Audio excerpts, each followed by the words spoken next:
Alors, bonjour à tous et à toutes. Je vous souhaite la bienvenue à la Cité internationale de la gastronomie pour cette conférence exceptionnelle sur le microbiote intestinal. Alors cet équipement patrimonial dans lequel vous vous trouvez est la Cité internationale de la gastronomie et appartient à la métropole. Donc voilà, c'est pour aussi les grands Lyonnais qui sachent qu'ils sont dans un patrimoine de notre grande collectivité et qui a pour but en fait de mettre en valeur l'alimentation au sens très large sur notre territoire, autour notamment de 4 piliers. La justice alimentaire, la résilience des territoires, tout ce qui concerne les métiers de bouche et la gastronomie et la nutrition santé. Et autour de ces 4 piliers, on a à la fois des expositions dans la partie muséale et tout un tas de conférences, dont celle des Jeudis de la Cité, dans lequel s'inscrivent cette conférence de ce soir, dans l'axe nutrition santé, vous l'aurez bien compris. Alors, je suis Mathilde Maton, chef de projet sciences de la vie à la métropole de Lyon. J'ai l'honneur d'animer cette conférence et d'en modérer les débats qui suivront. Et avant d'introduire les 3 éminents experts qui nous font l'honneur de leur présence, je voulais vous repréciser rapidement comment va se dérouler cette conférence. Alors on est là pour à peu près, on va dire 2 heures. Soyez courageux.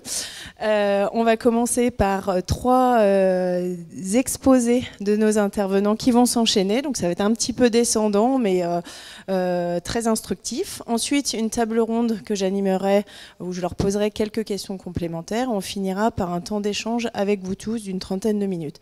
Si vous avez des questions, alors gardez-les bien au chaud. Et pour ce dernier temps d'échange, je vous en remercie. Voilà, alors on va pouvoir commencer. Je vais inviter tour à tour nos orateurs à venir. Alors vous, professeur Joël Doré, vous êtes directeur de recherche à l'Institut national de la recherche pour l'agriculture, l'alimentation et l'environnement français, l'INRAE, également directeur scientifique du Centre d'excellence d'analyse du microbiote, Métagénopolis, que vous pourrez nous représenter ultérieurement.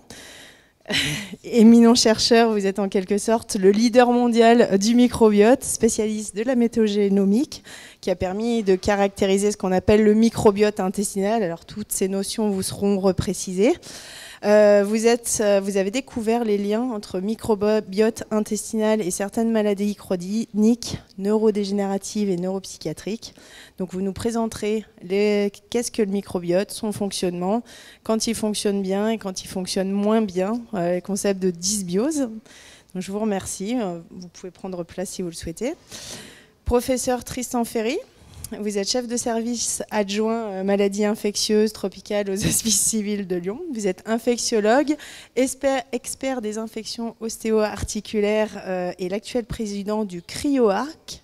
Donc je pense que vous ne connaissez pas forcément ce qu'est le CryoArc. C'est le Centre régional des infections ostéo-articulaires. Donc vous êtes expert bactériophage et vous travaillez sur la prise en charge des infections lors de pose justement de prothèses ostéo-articulaires. Vous nous expliquerez tout ça et notamment le lien entre votre domaine d'expertise et les thérapies de modulation du microbiote avec des phages en cas d'antibiorésistance. C'est assez technique, mais ce sera beaucoup plus vulgarisé avec professeur Tristan Ferry. Donc vous reviendrez sur le concept de dysbiose, les pistes d'amélioration, de modulation du microbiote, justement dans les cas de l'antibiorésistance. On sait que c'est un fléau à l'échelle mondiale et on n'a pas aujourd'hui beaucoup de moyens de lutte, mais il existe ces traitements innovants à base de phages que vous pourrez nous expliquer. Et enfin, vous, docteur Julien Scanzi, que j'invite à nous rejoindre. Vous êtes hépato-gastro-entérologue au centre hospitalier de Clermont-Ferrand de Thiers. Donc diplômé aussi en master en nutrition et santé, vous vous intéressez beaucoup au microbiote intestinal, aux pathologies digestives, notamment tout ce qu'on appelle les MICI, donc maladies inflammatoires chroniques de l'intestin, et à la transplantation du microbiote fécal. Vous êtes expert en quelque sorte, enfin en tous les cas vous la connaissez bien, donc vous reviendrez justement sur cette thérapie innovante et comment vous la pratiquez dans vos centres hospitaliers, et ce que ça apporte pour le microbiote et comment ça peut aussi résoudre un certain nombre de maladies. Voilà, j'ai présenté notre panel d'experts. Je vous invite, professeur Doré, à nous délivrer votre exposé. Vous avez une 15aine de minutes. Hop, je vous laisse le micro, je vous en donne un autre. Oui, bon, comme vous voulez.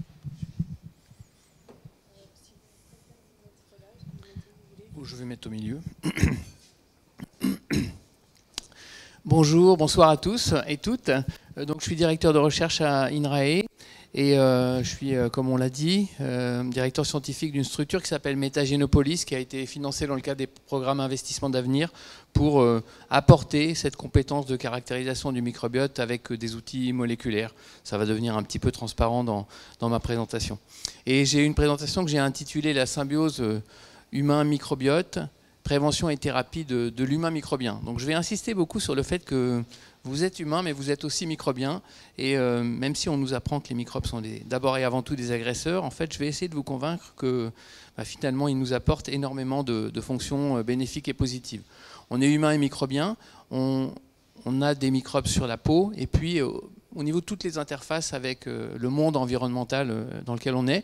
Et donc c'est la sphère orale et respiratoire, c'est la sphère génitale et la sphère intestinale, bien sûr, puisque c'est là où on a le plus de microbes en fait. Alors une petite déclaration de lien d'intérêt pour commencer. Je reçois des financements de l'industrie. Mon institut, INRAE, est un institut de recherche appliquée. Et donc on travaille beaucoup avec des partenaires industriels, notamment agroalimentaires et pharma. Et puis, si vous regardez en bas de cette diapositive, en fait, je suis également cofondateur et conseiller scientifique auprès de petites sociétés, dont Math Pharma, qui est lyonnaise, qui existe depuis décembre 2014 et qui conditionne des contenus intestinaux humains pour faire du transfert de microbiote fécal. Alors, je vous parle de l'humain microbien. Oui, c'est la diapo que je vois aussi. On est microbiote et les microbiotes nous apportent des fonctions d'abord et avant tout protectrices.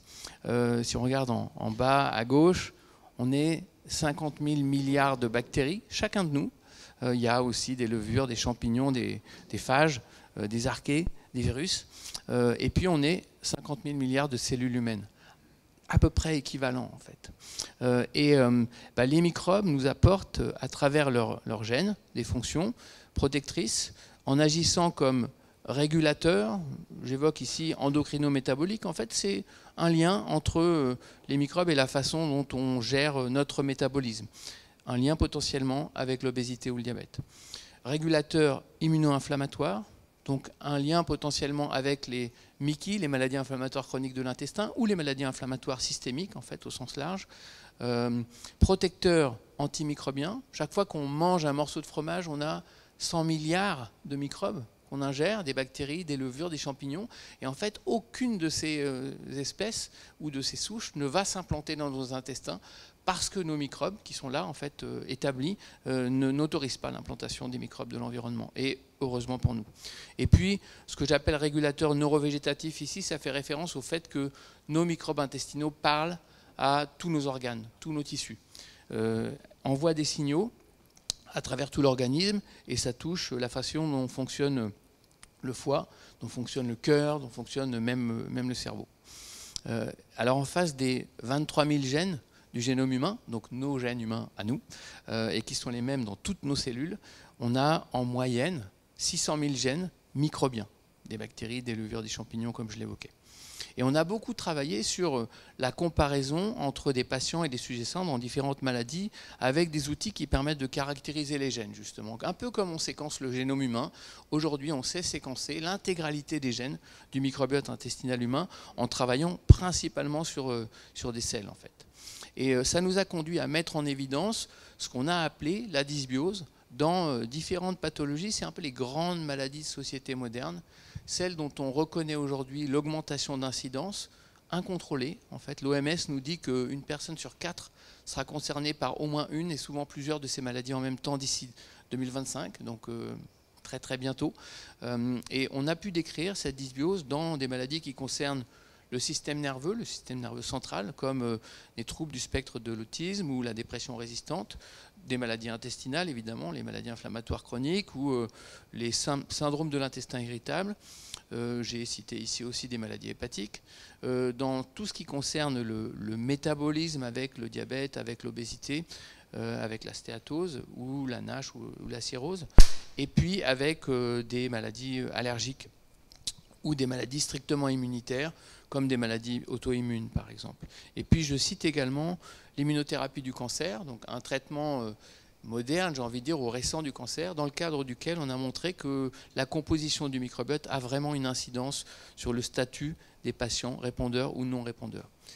Ça, c'était le microbiote. Et on s'est rendu compte que ce à quoi on a affaire dans ces grandes maladies de société moderne qui augmentent en incidence de façon incontrôlée, c'est un petit peu plus compliqué. En réalité, on a affaire à une altération de la symbiose entre l'humain et ces microbes. Une altération qui touche le microbiote, mais qui touche aussi des paramètres de l'humain comme la perméabilité intestinale, l'inflammation et le stress oxydant. Ces composants-là, on va le voir, peuvent s'auto-entretenir ou s'auto-aggraver. Et donc, on est dans ce contexte où on décrit ce qui pourrait être vu comme un cercle vicieux, en réalité. Et donc, je vais complexifier un petit peu le débat, au sens où on a pu décrire, quand on parle de systèmes complexes, quand il y a cercle vicieux, des mécanismes qui font qu'on n'a plus de continuum entre les états. Donc pour nous, les états qui nous intéressent, c'est la santé d'un côté, la maladie de l'autre.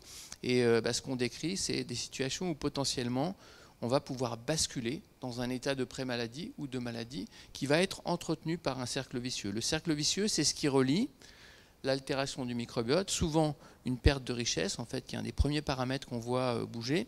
La perméabilité intestinale, quand on a les deux, on a de l'inflammation qui génère du stress oxydant, et le stress oxydant lui-même va continuer ou aggraver l'altération du microbiote intestinal. Et donc on voit bien comment les choses peuvent s'auto-entretenir potentiellement durablement. Et on est sur un concept, on va dire, et c'est décrit dans un grand nombre de situations, à la fois en biologie, mais aussi dans les crises économiques, par exemple. On a des mécanismes analogues qui font que on peut avoir un basculement dans un état d'équilibre alternatif. Et alors, ça a une incidence forte pour nous, sur laquelle on n'a pas encore capitalisé, qui est illustrée par les petites étoiles vertes ici. C'est qu'on pourrait, pour le diagnostic, pour le pronostic ou la prédiction, mais aussi pour la prévention ou la thérapie, utiliser au moins les 4 leviers que je viens de décrire, qui donnent probablement une vision un petit peu simple de la situation réelle. Ça veut dire que on pourrait aller beaucoup plus loin que ce qu'on fait aujourd'hui en prévention et en médecine. Alors bien sûr, en scientifique, on a eu envie de démontrer que cette idée-là, elle tenait la route. Et on a utilisé pour ça, pour l'instant, deux leviers. Donc le premier en haut, c'est le levier expérimentation sur l'animal de laboratoire. Et donc on a des animaux sur lesquels on induit de l'inflammation. Donc on ne joue que sur un des 4 leviers dont j'ai parlé pour l'instant, l'inflammation. On apporte dans l'eau de boisson un composé qui est inflammatoire, qui s'appelle le DSS, avec des doses qui vont de 0%, c'est le contrôle, à 3%. Et on s'est rendu compte quand on fait ça, que on a pour 2 ou 3% de DSS dans l'eau de boisson des animaux, un basculement. On a une majorité des animaux qui s'installent dans une situation altérée.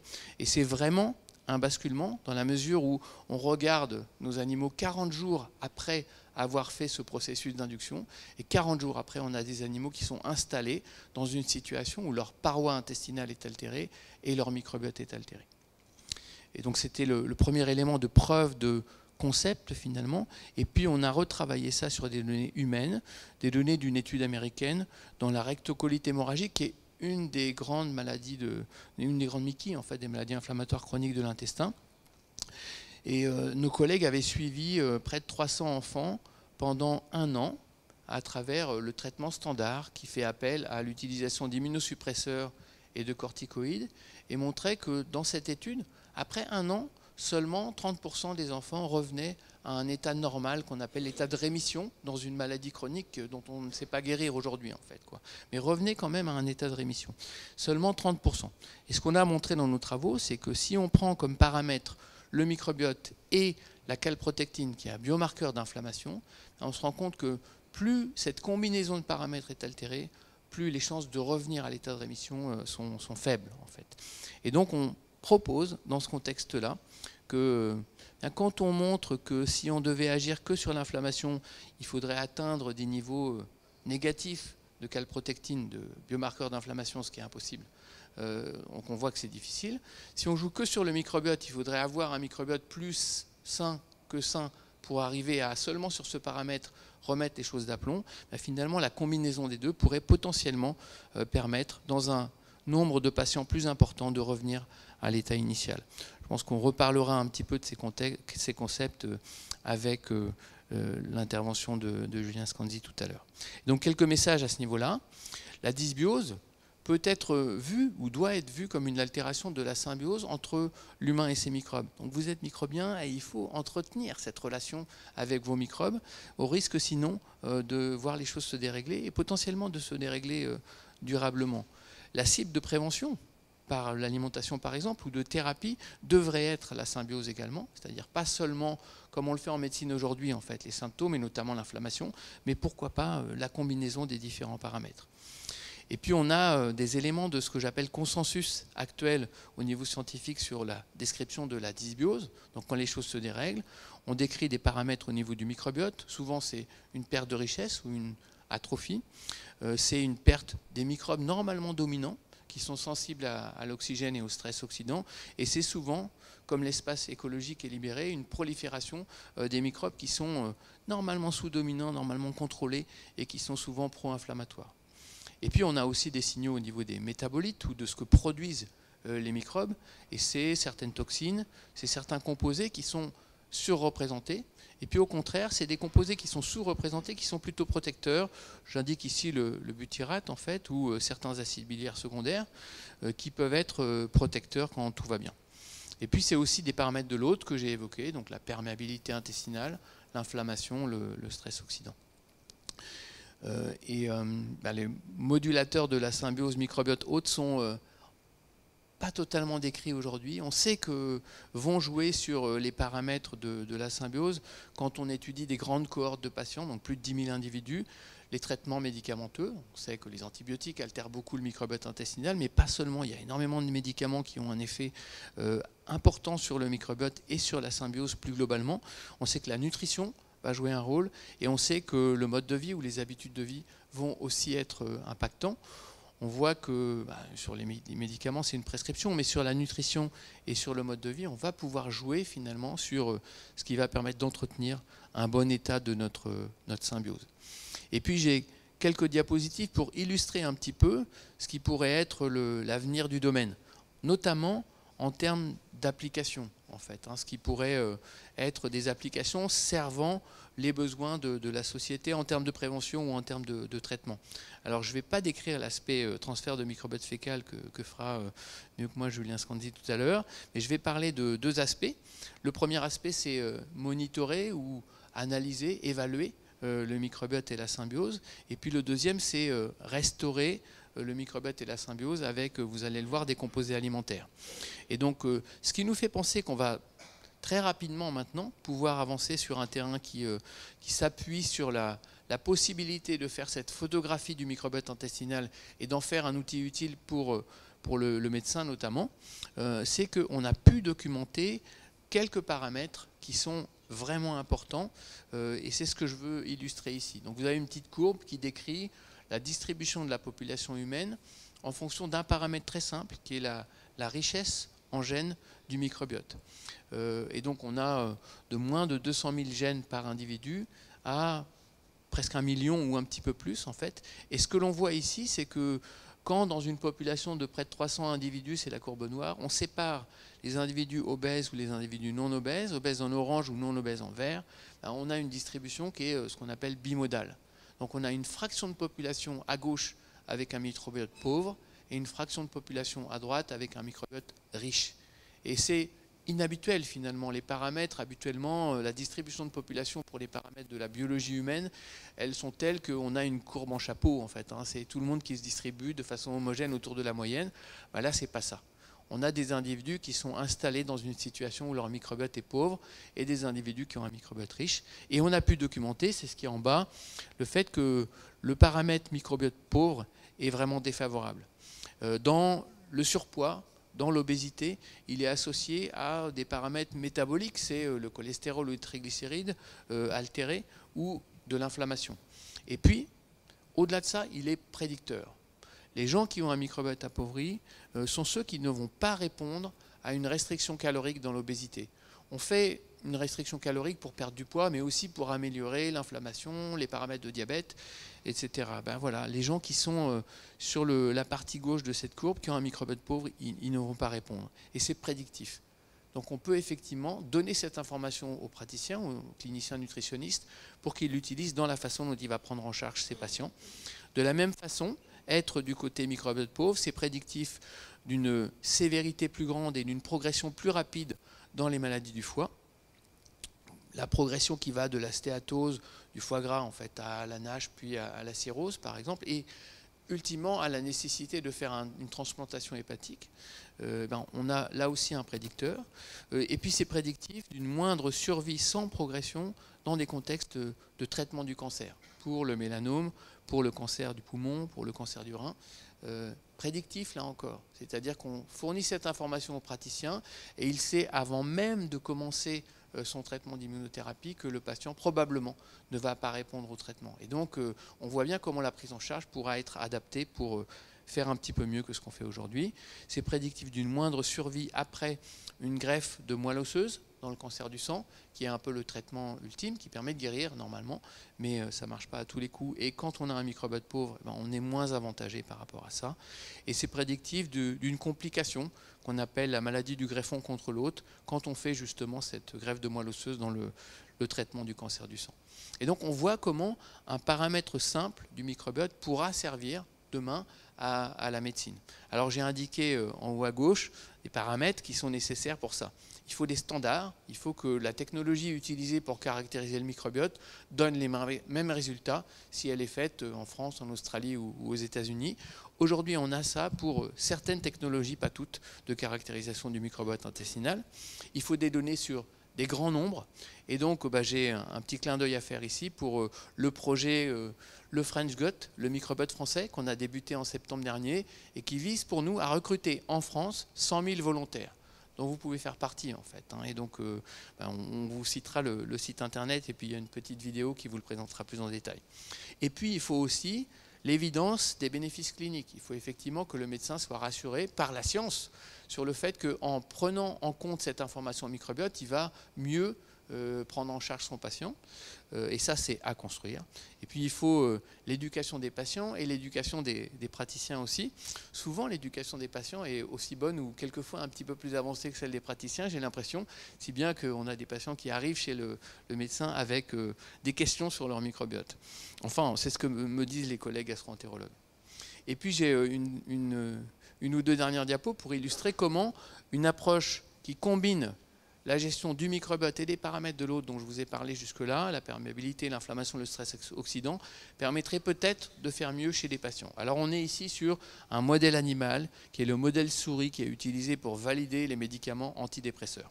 Et donc on a des animaux qu'on stresse pendant 4 semaines avec un stress imprédictible et qui vont avoir un comportement altéré, comportement anxieux et dépressif qu'on sait mesurer au laboratoire avec des méthodes normalisées. Et puis on va les traiter pendant 3 semaines. Donc le contrôle, c'est sans traitement. Et puis on a un contrôle positif avec, dans notre cas, la clomipramine, qui est un antidépresseur très utilisé en France, avec des effets secondaires chez l'humain pas très, très sympathiques. Et on teste 3 composés. La glutamine, un acide aminé, qui joue principalement sur le paramètre perméabilité intestinale. Un probiotique, Lactobacillus rhamnosus GG, qui a la propriété d'agir pratiquement partout en fait. Il est conseillé par l'Organisation mondiale de gastroentérologie en association à un antibiotique parce qu'il gère un petit peu l'altération du microbiote intestinal, mais il agit aussi sur la perméabilité et l'inflammation. Et en l'occurrence, il est producteur de GABA, qui est un précurseur de la sérotonine.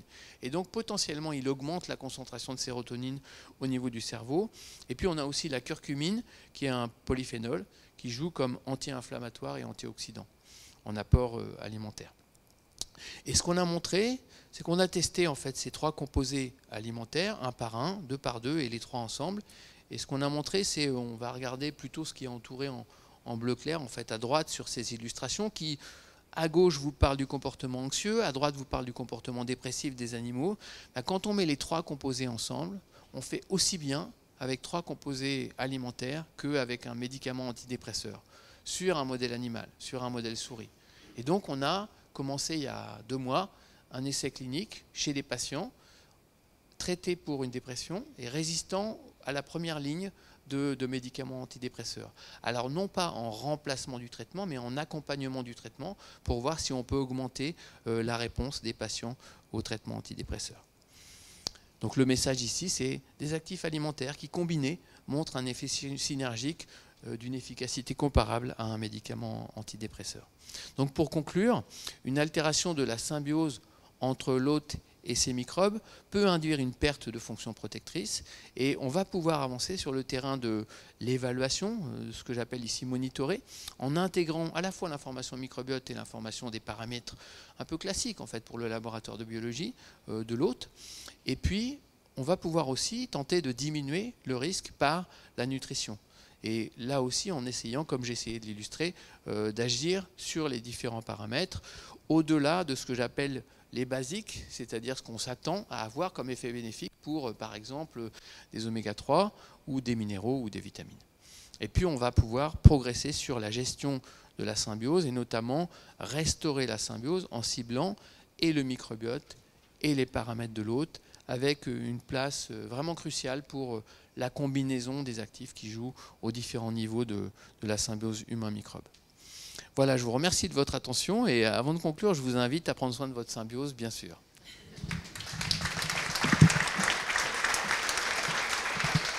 Merci beaucoup, professeur Doré. J'invite professeur Tristan Ferry à poursuivre. Je vous laisse le micro.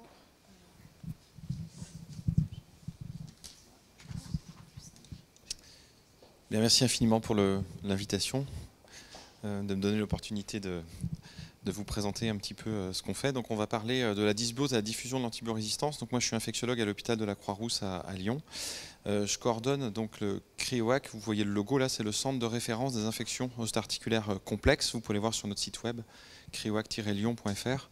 Donc mon quotidien est de m'occuper de patients qui ont des infections des os et des articulations, notamment des infections de prothèses.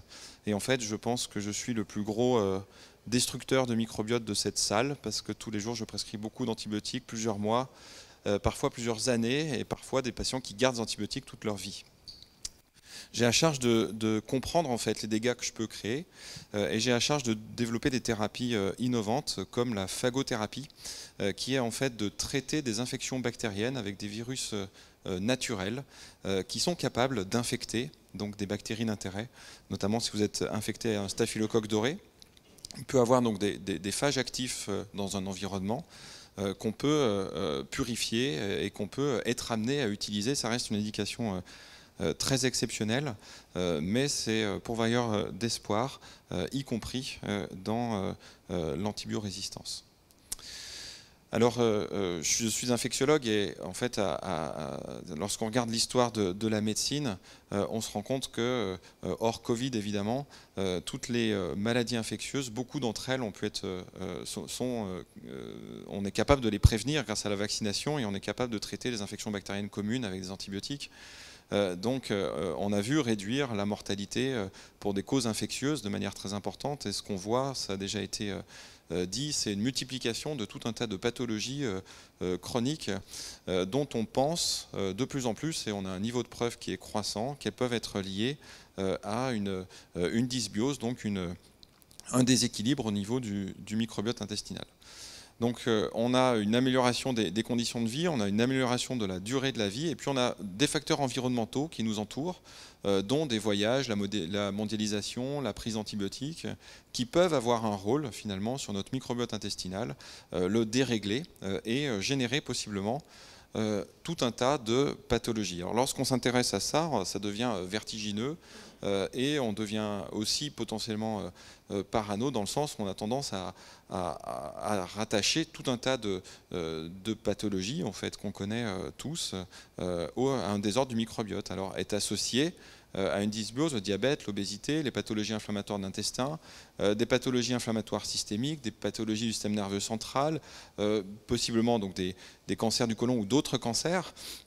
Le vieillissement peut être associé aussi, et en fait, quelle est l'œuf de la poule? C'est-à-dire, est-ce que c'est simplement une association ou est-ce qu'il y a une incidence finalement du microbiote sur ces pathologies? Ou est-ce que parce qu'on a cette pathologie-là, finalement, on a un microbiote particulier? C'est important parce que la causalité sous-entend que si on joue sur le microbiote, peut-être qu'on peut influencer le pronostic de ces maladies, et c'est ce qui émerge de plus en plus. Alors pour ça, il faut avancer sur chacune des hypothèses, avoir des données, des modèles animaux, mais bien sûr avoir de plus en plus de données transversales chez l'homme, dans le cadre d'études prospectives. Mais ce sont des études qui sont coûteuses et on a juste maintenant les outils pour pouvoir bien caractériser ce microbiote. Et donc il faut aller plus loin dans toutes ces études pour mieux comprendre le lien entre microbiote et le lien entre ces différentes pathologies et savoir si en modulant le microbiote on pourra avoir un effet positif. C'est pas certain non plus, peut-être que certaines pathologies sont fixées, même si on modifie le microbiote, tout ça reste à découvrir. Donc il faut qu'on réussisse à caractériser ce qui est cliniquement pertinent, avec des biomarqueurs qui ont un sens clinique et rattacher cette dysbiose à un effet positif possiblement chez le patient. Alors ce schéma, c'est pour comprendre un petit peu la dysbiose. On est dans un état d'équilibre et on va voir un stress. Notre microbiote va être stressé parce qu'on a voyagé ou parce qu'on prend des antibiotiques, et lorsque ce stress est terminé, on va retourner à un état basal, c'est la résilience. C'est ce qui se passe le plus souvent. Le risque, c'est que cette agression soit plus importante que prévu, ou alors que l'hôte est plus fragile, et on peut aboutir à un changement d'état. On peut avoir un autre équilibre, un nouvel équilibre dans le cadre de ce microbiote qui peut, lui, générer en théorie tout un tas de pathologies. Il faut intégrer ça dans un élément dont il faut absolument qu'on parle, c'est l'antibiorésistance. L'antibiorésistance, c'est un tsunami à vitesse lente, c'est la pandémie silencieuse, et on est tout juste au début de cette vague, mais cette vague est bien présente. L'antibiorésistance, c'est 33 000 morts par an en Europe, et lorsqu'on se projette, quand je parle de tsunami à vitesse lente, vous voyez qu'à l'horizon 2050, on va passer jusqu'à plus de 10 millions de morts. À l'échelle de la planète, ce sera plus que le décès induit par les cancers. Et c'est extrêmement préoccupant parce qu'à l'échelle de ma carrière, on se retrouve dans des impasses complètes où on n'a plus du tout d'antibiotiques actifs pour traiter nos patients. Et ce tsunami, il part d'Asie, d'Afrique, mais il est bien présent et il est assez inquiétant en termes de dynamique. On a tout juste 3-4 nouveaux antibiotiques à disposition et en fait, si on n'avait pas ces nouveaux antibiotiques-là, on n'aurait aucun traitement à proposer à nos patients. Alors pourquoi on parle d'antibiorésistance et de microbiote intestinal? Donc on a vu que le microbiote est un élément essentiel pour notre santé, mais le microbiote est aussi le réservoir de la résistance aux antibiotiques. Pourquoi? Parce que dans le tube digestif sont présents possiblement des bactéries qu'on peut acquérir, qui sont résistantes aux antibiotiques, dans le domaine animal, mais dans le domaine humain aussi, d'où l'importance d'une prise en charge globale, parce que c'est aussi grave, entre guillemets, que le réchauffement climatique, sauf qu'on ne s'en rend pas compte. Lorsque je prescris un antibiotique à un de mes patients, pour une infection, par exemple, du tibia, le but, c'est que l'antibiotique qu'on lui donne par voie orale, il va passer dans le sang, et le but, c'est de traiter l'infection au niveau du tibia. Sauf que j'expose aussi son intestin, donc son microbiote intestinal, à l'antibiotique que je lui prescris. Et le risque, c'est de générer une dysbiose, de générer de la résistance aux antibiotiques dans son intestin, et ça peut avoir des conséquences importantes. Finalement, de prescrire, par exemple, amoxicilline, acide clavulanique, on en prescrit tous les jours, en ville, vous allez avoir un petit désordre de votre microbiote, puis il va revenir à l'état d'équilibre. Par contre, si on prescrit le même antibiotique dans d'autres environnements, les conséquences peuvent être complètement différentes. Si on veut prescrire le même antibiotique à l'hôpital, amoxicilline, acide clavulanique, vous avez beaucoup plus de malchance d'acquérir dans votre tube digestif une bactérie qui résiste aux antibiotiques parce que vous êtes dans un environnement où il y a beaucoup de bactéries résistantes. Et c'est la même chose si vous voyagez. C'est un problème de mondialisation. Et vous allez voir que lorsque vous voyagez en dehors de France, la probabilité que vous reveniez avec une bactérie résistante au sein de votre tube digestif est extrêmement importante. Si en plus vous prenez des antibiotiques, vous voyez, vous êtes dysbiotique, vous avez une bactérie résistante dans votre tube digestif et vous la disséminez possiblement dans votre environnement. Et si vous faites une infection urinaire ou une infection à autre chose, vous allez faire à cette bactérie résistante et ça peut être extrêmement problématique en termes de conséquences pour vous. Alors je vous montre cette étude, si vous ne la connaissez pas, vous allez un peu prendre peur. c'est une équipe de recherche a proposé à des voyageurs comme vous et moi, à Charles de Gaulle, de réaliser un prélèvement, un écouvillon, donc c'est un coton-tige, on vous demande si vous êtes volontaire, faire un prélèvement au niveau de votre rectum avant que vous partiez en voyage, on note où vous partez, et quand vous revenez, vous faites la même chose.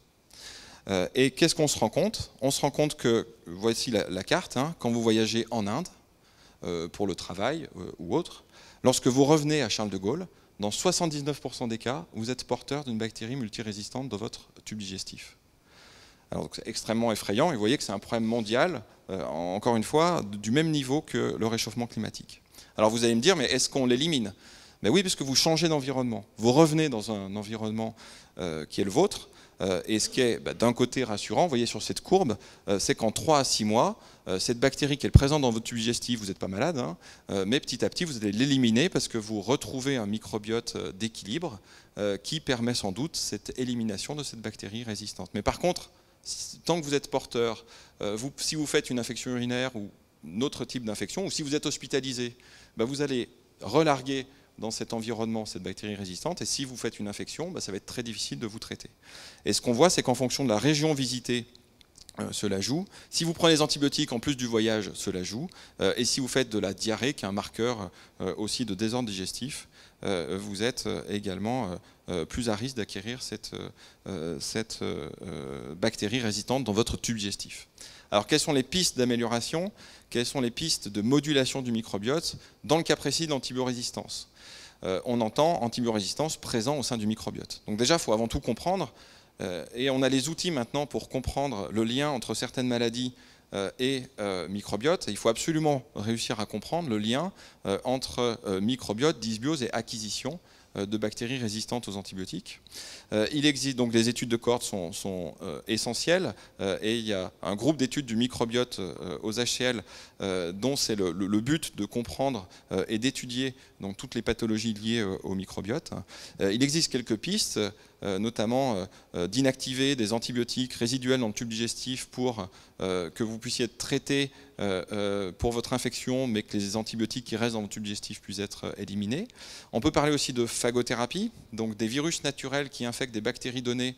On pourrait imaginer utiliser des phages qui ciblent la bactérie résistante qui prédomine dans votre tube digestif. Donc il y a déjà eu quelques case reports et des projets d'essais thérapeutiques. Quid de la transplantation de microbiote intestinal, donc on va en reparler plus tard, mais ça peut être, on peut imaginer que ça pourrait être utile pour se débarrasser de bactéries multirésistantes, bien que ce soit complexe. Et puis, dans le cadre de développement, si on croise un petit peu toutes les compétences, on peut imaginer avoir des transplantations de microbiote intestinal, possiblement sur forme orale, enrichies en phages spécifiques, qui peuvent cibler les bactéries résistantes que vous avez au niveau du tube digestif pour espérer que vous ne soyez plus porteur si vous êtes un porteur chronique. Donc sur la dysbiose, vous avez compris qu'elle peut être transitoire ou s'inscrire dans le temps. Elle est potentiellement génératrice de plus en plus de pathologies, en tout cas elle est associée. Il y a une réelle problématique de la diffusion d'antibiorésistance, encore une fois c'est un problème mondial pour lequel tous les projets Une seule santé sont essentiels pour mieux comprendre comment cette antibiorésistance s'installe. Elle va continuer à s'installer. Importance du bon usage des antibiotiques, on le fait en France, mais c'est vrai que dans tout un tas de pays, malheureusement, c'est source d'antibiorésistance. Il y a un effet environnemental qui est considérable en lien avec la modélisation, et il y a une nécessité absolue, à mon sens, de cette approche Une seule santé, avec des projets financés pour comprendre tout ça, comprendre le rôle du microbiote dans la diffusion de l'antibiorésistance, pour pouvoir, à terme, moduler ce microbiote pour limiter l'acquisition ou limiter la diffusion de l'antibiorésistance, et donc limiter la survenue d'infections à ces bactéries pour lesquelles, parfois, on n'a plus d'antibiotiques actifs. Voilà, je vous remercie pour votre attention.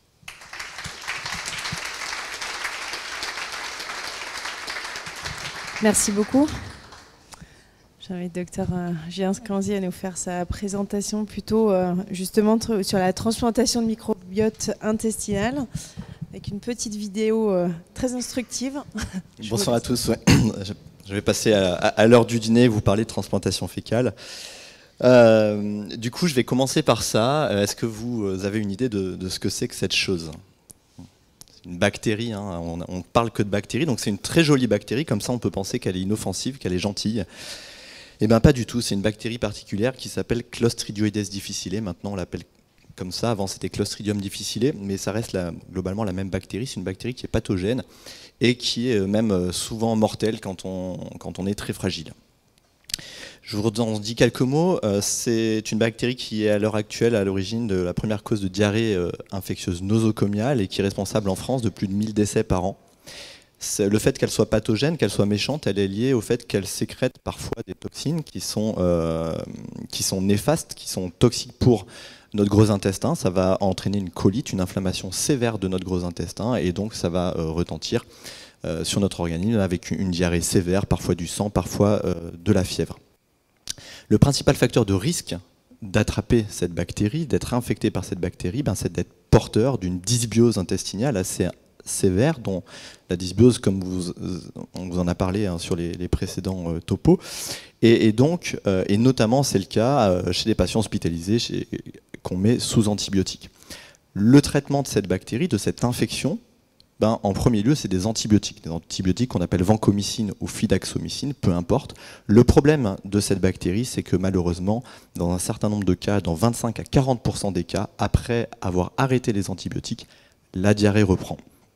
Et donc on est dans le cadre d'une récidive, et quand on va retraiter avec des antibiotiques, et là pour le coup on aura plus de 50% de risque d'avoir une nouvelle récidive. Et donc pour nous c'est très difficile de traiter ces patients-là qui sont souvent des sujets fragiles.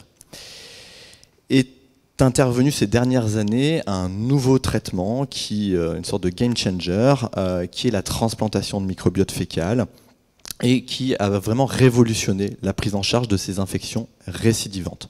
Alors jusqu'au XXe siècle, globalement, pendant le XXe siècle, il y a eu quelques cas rapportés, quelques séries de cas de patients qui avaient été traités par cette transplantation fécale, qui avaient guéri de cette pathologie-là. Mais il a fallu attendre 2013 et un essai en bonne et due forme, on appelle un essai contrôlé randomisé, qui a démontré scientifiquement que la transplantation de microbiote fécal faisait mieux, largement mieux que l'antibiotique de référence qui était la vancomycine, avec une efficacité à plus de 80% pour la transplantation fécale versus à peu près 30% pour les antibiotiques. L'essai clinique, pour la petite information, a même été arrêté à l'analyse intermédiaire, c'est-à-dire avant la fin de l'étude, tellement il y avait une perte de chance pour les gens qui étaient traités par antibiotiques. Alors là, c'est directement la vidéo. Donc je remercie le service de pharmacie du CHU de Clermont-Ferrand qui fabrique pour nous les transplants fécaux et qui a fait une petite vidéo pour vous expliquer comment ça se passe du côté de la pharmacie. Bonjour à tous et bienvenue au CHU de Clermont-Ferrand. Dans cet hôpital, des procédures de transplantation de microbiote fécal, ou TMF, sont réalisées. Qu'est-ce qu'une TMF ? Une transplantation de microbiote fécal est une thérapie permettant de corriger une dysbiose intestinale, c'est-à-dire une altération qualitative et ou fonctionnelle du microbiote intestinal.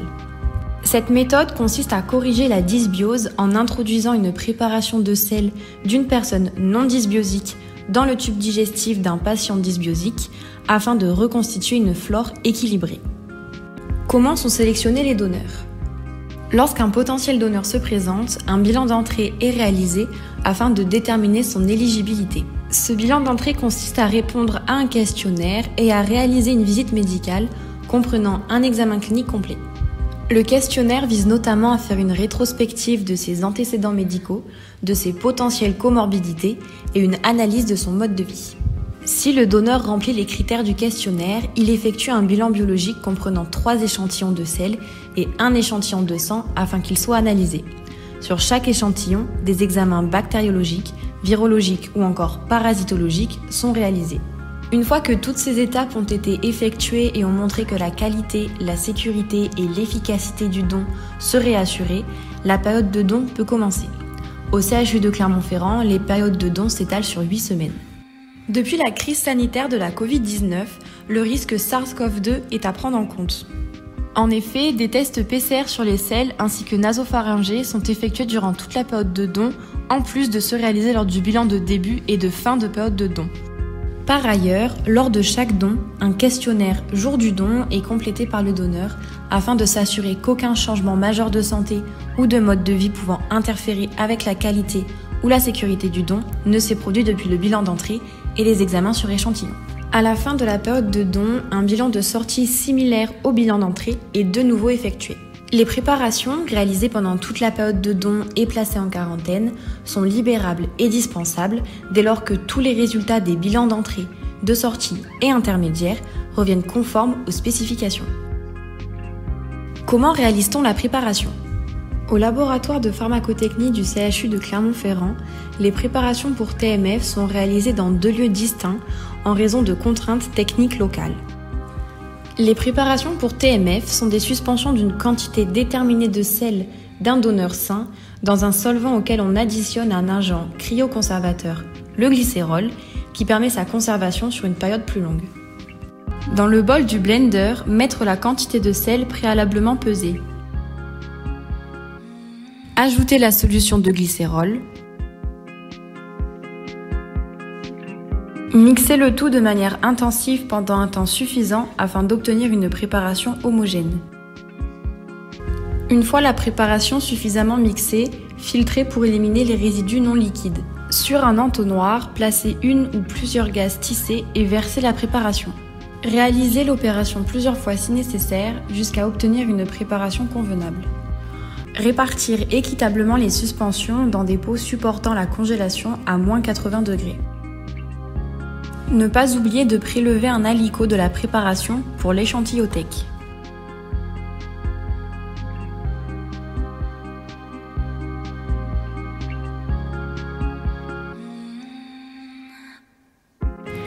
Étiqueter les pots et les emballages secondaires. Placer la préparation au congélateur à -80 degrés.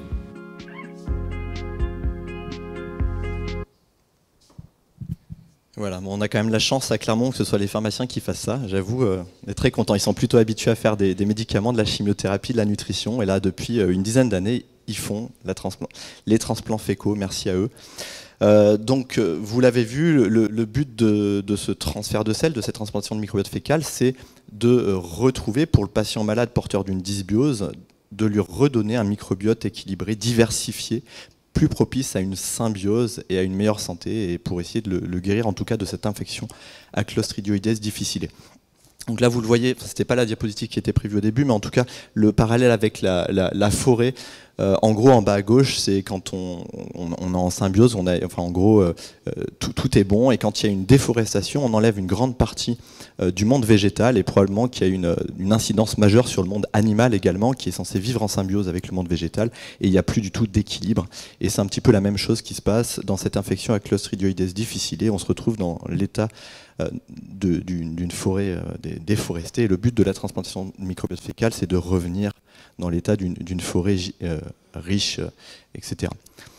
C'est à l'heure actuelle, alors ça peut paraître innovant comme ça, vous en avez peut-être déjà jamais entendu parler, et au final on a retrouvé des écrits anciens, notamment en chinois, qui datent du 4e siècle de notre ère, où ils avaient déjà décrit le traitement de diarrhée sévère et d'infections alimentaires sévères avec ce qu'ils appellent la soupe jaune. Donc je vous laisse imaginer, vous l'avez vu.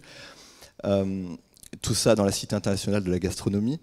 Donc cette fameuse soupe jaune, maintenant on en a fait un médicament depuis une dizaine d'années, et on le fait en pratique courante dans certains hôpitaux, certains CHU notamment, pour traiter des patients porteurs de cette infection récidivante à cette bactérie, avec une efficacité de plus de 90% et une tolérance excellente, même chez les sujets fragiles comme les enfants et les immunodéprimés. Ce qui est important par contre de bien comprendre, c'est que en dehors de cette infection à Clostridium difficile, tout le reste, c'est du domaine de la recherche. Ça ne se fait pas en pratique courante pour traiter d'autres maladies à l'heure actuelle. Comment ça se passe du coup en pratique? Vous avez vu la fabrication, donc il reste après l'administration. Globalement, c'est pas le plus compliqué. Le plus compliqué, le plus lourd, c'est de sélectionner les donneurs. C'est vraiment ça le plus compliqué, pour être sûr qu'ils ne soient pas porteurs d'autres pathogènes qu'on pourrait transmettre bien sûr aux patients.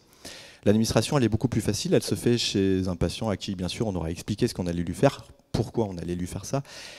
En général, on va arrêter les antibiotiques quelques jours avant s'il était sous antibiotiques pour éviter qu'un traitement antibiotique vienne perturber la prise de cette greffe, en gros, et vienne perturber tout de suite le microbiote qu'on va lui administrer.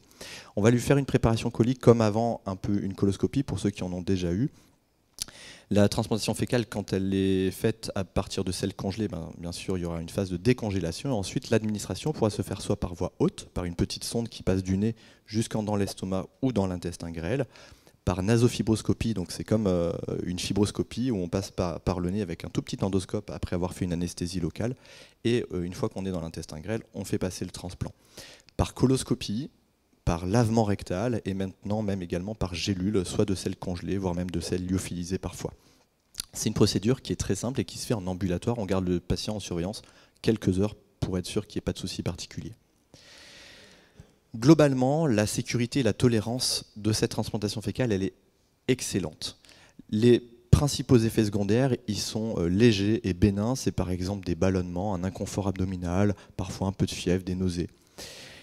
Il y a quand même de rares effets indésirables potentiellement sévères. Ceux-là, le plus souvent, sont liés à la voie d'administration, à la procédure d'administration, et non au fait qu'on ait administré un microbiote de quelqu'un d'autre. Par contre, il reste un petit peu sur le long terme des doutes quant au fait qu'on puisse, par ce transfert fécal, vous l'avez compris, potentiellement engendrer une prédisposition à développer plus tard, des années plus tard, des maladies du système immunitaire, des maladies métaboliques que le patient n'aurait pas forcément présentées avec son propre microbiote. Donc là, on est en train de faire des études justement en suivant les donneurs et les receveurs sur plusieurs années pour voir si on voit des signaux apparaître à ce niveau-là. Bien sûr, vous l'aurez compris, ne pas faire ça chez vous, même si comme ça peut paraître assez simple. Alors, sur le plan scientifique, chaque année, il y a de plus en plus de recherches sur la transplantation de microbiote fécal dans des domaines tout à fait variés. Donc là, bien sûr, on vient de parler d'infection à Clostridioides difficile. On a parlé et on va reparler des MICI, la maladie de Crohn, la rectocolite hémorragique, le côlon irritable, on va également en parler, mais pour d'autres choses comme les infections urinaires récidivantes, le diabète, la NASH, même la cirrhose en plaques, etc.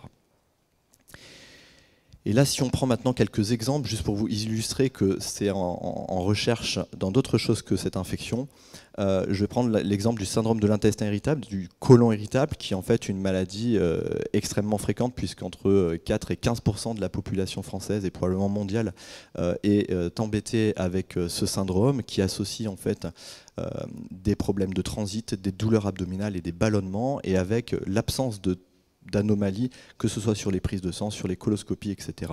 Et le problème, c'est qu'à l'heure actuelle, en termes médicaux, on n'est pas très bon pour soulager ces patients-là.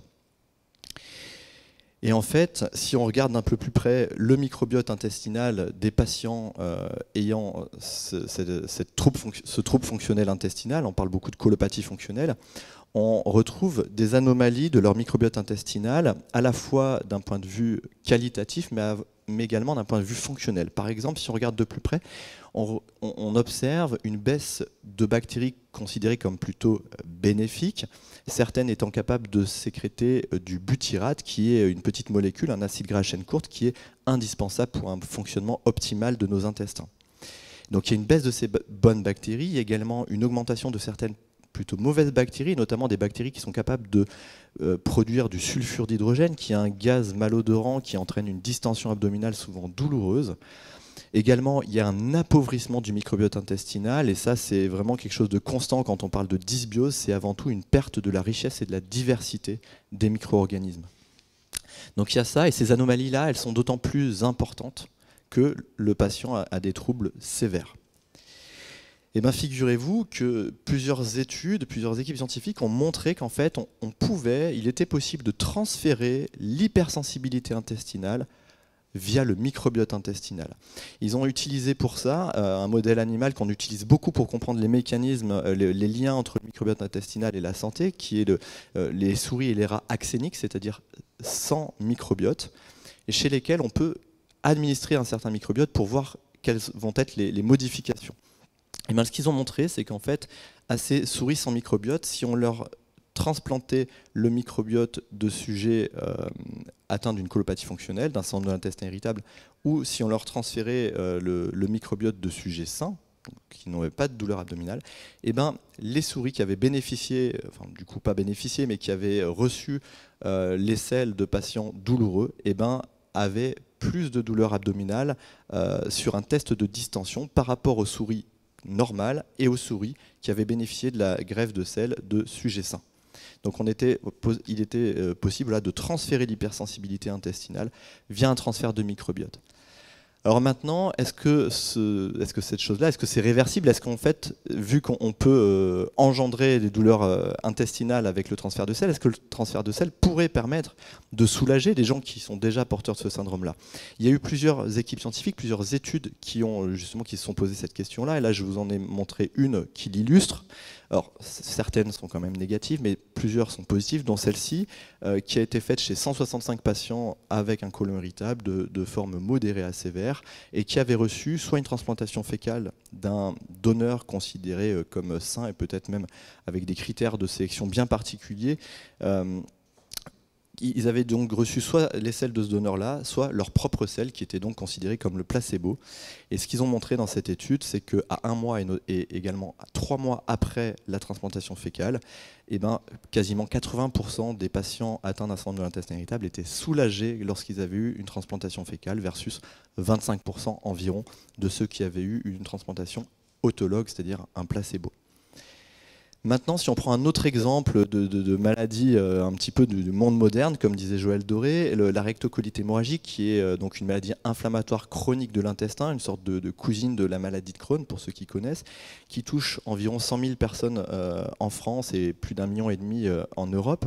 Elle est liée en fait à un dysfonctionnement du système immunitaire, et elle engendre du coup des symptômes qui sont très invalidants, donc notamment une diarrhée importante, des saignements, des faux besoins, de la fièvre, une perte de poids, une fatigue chronique, etc. Et ben, ce qu'ont montré plusieurs équipes scientifiques, c'est que les patients qui étaient porteurs de cette rectocolite hémorragique, et c'est même le cas pour la maladie de Crohn, avaient un microbiote intestinal appauvri, altéré, avec là encore donc une perte de la richesse et de la diversité microbienne, mais également certaines bactéries qui étaient plutôt positives, notamment Faecalibacterium prausnitzii, peu importe, qu'on retrouvait presque plus chez ces patients-là, et des bactéries plutôt négatives, plutôt créatrices d'inflammation, qui étaient plutôt retrouvées en excès chez ces patients. Eh ben, dans ces dernières années, il y a eu 5 essais contrôlés randomisés, donc des études vraiment en bonne et due forme, qui ont été réalisées chez ces patients pour rechercher une efficacité de la transplantation fécale chez ces patients. 4 de ces études ont montré une efficacité de la transplantation fécale. Donc c'est très prometteur. On ne fait pas ça en pratique courante, mais c'est très prometteur. Et donc je vais terminer là-dessus, sur le fait que potentiellement la transplantation microbiote fécal pourrait avoir un pouvoir infini, avec la description de 2 cas, alors c'est simplement 2 cas, il faut rester prudent, mais 2 cas de patients porteurs d'une pelade universelle, qui est donc une forme sévère d'alopécia areata, en fait, qui est une maladie inflammatoire du follicule pileux, qui entraîne en fait la perte totale des cheveux et des poils sur tout le corps. Et ben, 2 patients avaient bénéficié d'une transplantation fécale dans le cadre d'une infection à Clostridioides difficile, pas pour cette maladie-là, et ben, ils ont eu le bonheur de retrouver des poils et des cheveux dans les semaines et mois qui ont suivi. Donc voilà, c'est quand même un message d'espoir pour les personnes chauves, j'en ai vu quelques-uns, et également pour d'autres malades. Voilà, je vous remercie de votre attention, et pour ceux que ça intéresse, justement, j'ai écrit un livre qui est sorti l'année dernière et qui vise à sensibiliser tout le monde sur les liens entre le microbiote intestinal et notre santé. Merci. Merci. Merci à tous les 3 pour ces riches présentations qui vont certainement susciter des questions ultérieures. Pour ceux qui se posent la question, on vous enverra les slides. Donc tous les gens qui se sont inscrits via le lien, vous avez mis votre adresse mail, donc on vous enverra les slides. Et pour ceux qui ne l'auraient peut-être pas fait, n'hésitez pas à mettre dans les fiches d'émargement ou nous le signaler, on vous enverra tout ça. Alors je vais rapprocher.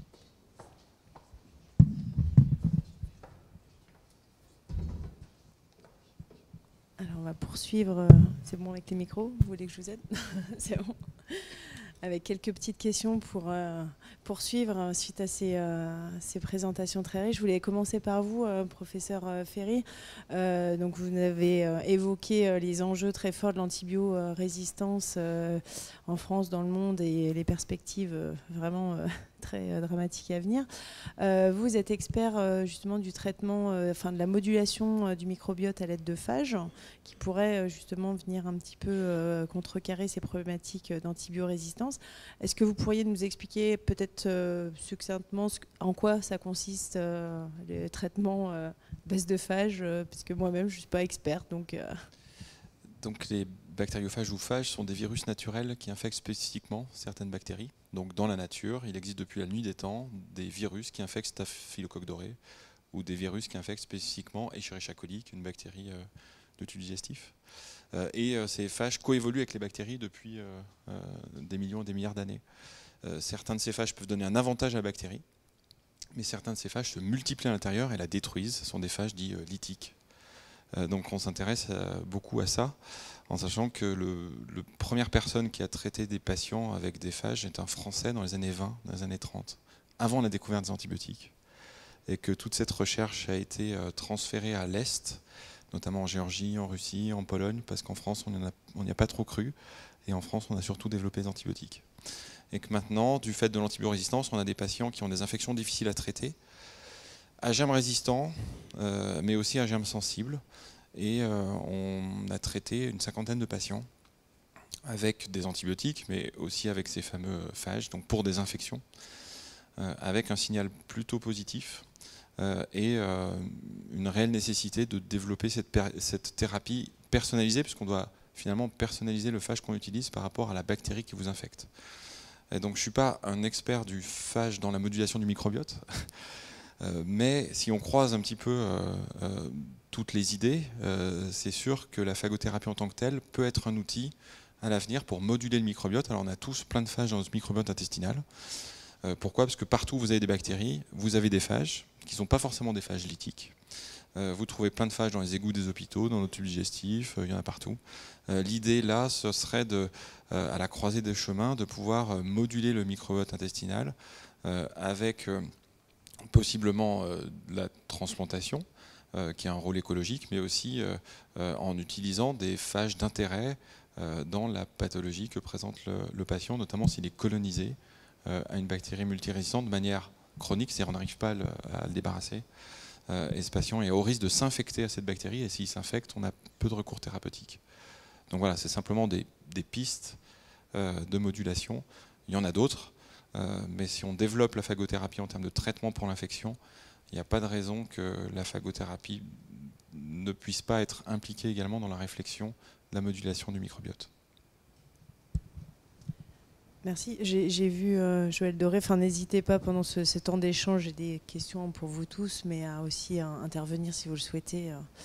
Et aujourd'hui, juste la thérapie des phages, enfin, c'est mis en place réellement, concrètement ?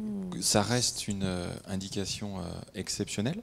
Donc moi, j'y consacre la majorité de mon temps hospitalier et universitaire maintenant pour les patients qui ont des infections ostarticulaires. On a pu avoir des signaux positifs chez des patients pour garder la fonction, des patients pour qui on n'avait pas le choix, il fallait enlever la prothèse mais on ne pouvait pas, ou alors ils étaient amputés. C'est des patients qu'on a traités avec des antibiotiques et aussi avec des phages, et on a eu des réponses cliniques assez impressionnantes dans la durée. Ça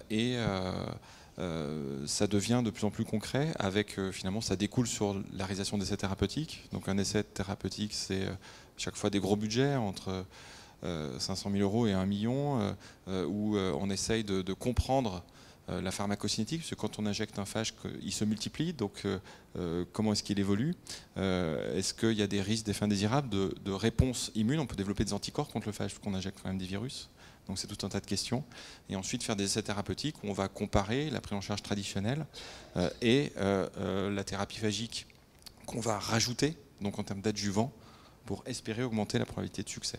Donc ces essais thérapeutiques commencent, et il y a un champ absolument exceptionnel et passionnant de développement.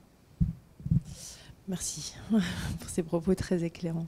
J'avais juste une deuxième petite question pour vous. On a parlé de transplantation de microbiote fécal. Je crois que les hospices civils sont en train quand même aussi de se spécialiser, ou en tous les cas ont organisé le don de selles. Alors comme on est à Lyon, qu'il y a beaucoup de Lyonnais, peut-être que c'est bien que vous nous refassiez un petit point sur la situation dans notre deuxième CHU de France quand même.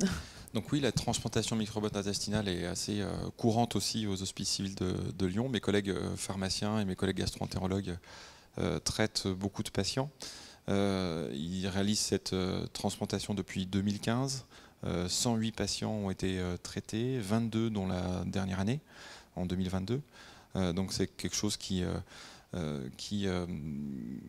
devient assez courant dans l'indication particulière qui a été mentionnée, l'infection à Clostridioides difficile. Parce qu'on sait qu'il faut le faire. Il faut le faire parce que chez certains patients, on n'a pas le choix. Donc on a besoin de donneurs. Donc beaucoup des donneurs au début étaient les professionnels de santé, parce que c'est les premiers qu'on trouve. Ensuite, quand un patient est malade, on demande aussi à la famille. Mais ensuite, je pense que c'est à nous tous de pouvoir être volontaires pour l'analyse du microbiote dans le cadre de French Gut, mais aussi volontaires pour donner, pour qu'on ait un pool de selles à disposition pour traiter nos patients. Et donc dans ce cadre-là, les hospices cellulaires sont structurés. Vous aurez des flyers à disposition que vous pouvez récupérer si vous souhaitez donner vos selles. Oui, éventuellement, s'il vous plaît. Allez à celle d'après. Encore celle-là. Voilà. Donc pour des patients qu'on a besoin de traiter, donc on a besoin de donneurs. Alors du coup, il y a un petit parcours entre guillemets un peu du combattant, parce que quand vous êtes donneur, il faut être sûr que faut analyser vos selles pour être sûr que vous pouvez les donner de manière sécurisée. Ce qui a été vu dans le film, c'est qu'une fois que vous êtes donneur officiel, vous pouvez donner pendant plusieurs semaines. Donc tout ça est bien établi à l'hôpital de la Croix-Rousse. Et revenez sur 2 slides avant. L'autre élément est qu'il y a un groupe, la slide d'après, excusez-moi, un groupe d'études sur le microbiote qui s'est monté, qui est transdisciplinaire, qui concerne l'infectiologie, la gastro-entérologie, mais aussi la cancérologie, la nutrition, qui se monte à Lyon avec cette thématique très importante.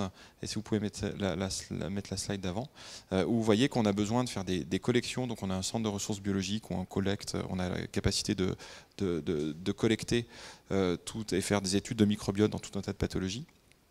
Mais aussi d'analyser et puis aussi donc, de traiter les patients avec des selles de donneurs, mais à l'avenir aussi de pouvoir produire peut-être de la bioproduction de microbiotes particulières, peut-être aussi enrichi en phage si on va très très loin. Et tout ça est très bien mis en place à Lyon et porté par mes collègues du groupe d'études sur le microbiote, qui est une thématique donc majeure aux hospices civils de Lyon. Merci beaucoup. Donc, n'hésitez pas à communiquer ce flyer et cette recherche de donneurs pour les hospices civils de Lyon pour vous ou votre réseau. Merci. Je vais me tourner maintenant vers vous, docteur Scranzi. Alors, on a vu des thérapies innovantes, assez spécifiques, comme la transplantation de microbiote fécal, où on vient d'en parler, les phages. Mais bon, on en arrive là quand on est vraiment malade, quand on est sur de la dysbiose quand même sévère. Avant d'en arriver là, on peut peut-être prendre plus soin de son microbiote. Et je crois qu'on a tous entendu parler de probiotiques, de prébiotiques.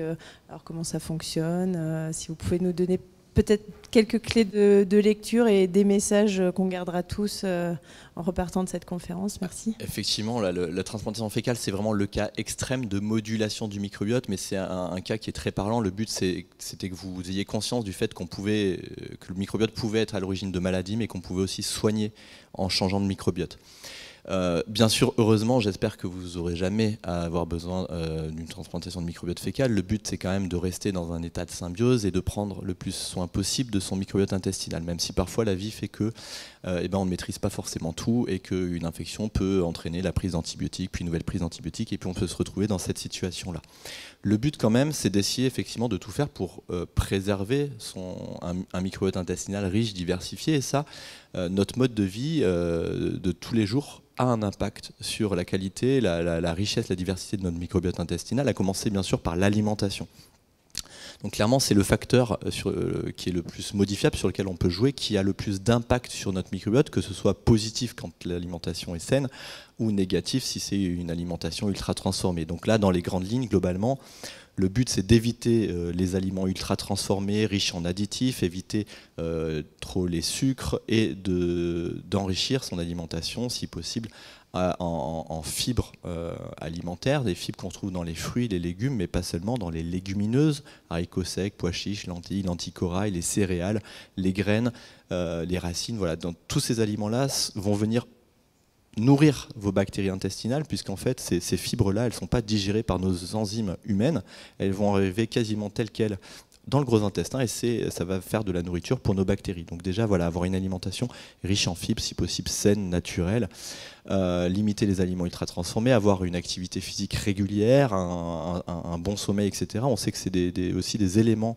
qui vont avoir un impact sur la qualité de notre microbiote intestinal.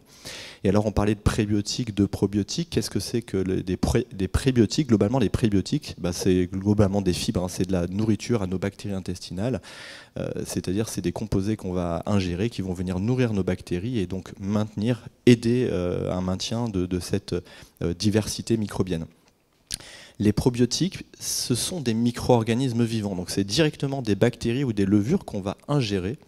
Et ça, globalement, alors même si ils sont vendus, commercialisés en gros avec l'allégation du maintien en bonne santé, du bien-être, etc., peu ont été étudiés, et ceux qui ont été étudiés ont été étudiés dans des situations particulières, avec notamment une efficacité dans certaines situations. Joël Doré l'a évoqué tout à l'heure, la prise d'antibiotiques est responsable de 15 à 20% de cas de diarrhée liés à la dysbiose passagère liée aux antibiotiques. Et dans ces cas-là, il est recommandé de prendre en même temps certains probiotiques, pas tous, mais certains ont démontré une supériorité. C'est le cas de Lactobacillus rhamnosus GG qu'il a évoqué. C'est le cas également de Saccharomyces boulardii, qui est une levure. Et donc ça, c'est bénéfique d'en prendre quand on est sous antibiotiques. Ça limite un petit peu le risque de diarrhée et donc probablement ça limite un petit peu l'impact négatif que va avoir l'antibiotique sur notre microbiote. Après, ils ont été étudiés dans des situations particulières, comme le côlon irritable ou dans les troubles du transit. On sait que certains probiotiques peuvent améliorer le transit, diminuer les ballonnements, diminuer les douleurs abdominales. Également, il y a certaines... on retrouve des études également sur les coliques du nourrisson, sur la diarrhée du voyageur, etc. Enfin, dans des cas particuliers, il peut y avoir un petit effet de ces probiotiques. Et maintenant, il y a même des probiotiques de nouvelle génération qui sont dérivés en fait de nos bonnes bactéries. Alors ça, c'est un fonctionnement un petit peu particulier, mais on peut imaginer peut-être un bénéfice de ces nouveaux probiotiques pour traiter des maladies plus compliquées, comme les maladies inflammatoires chroniques de l'intestin, comme éventuellement le diabète, etc. Donc ça, on va dire que les probiotiques, c'est plutôt dans des situations particulières, mais pour le reste du temps, on a notre mode de vie et notamment notre alimentation pour essayer de garder un bon microbiote.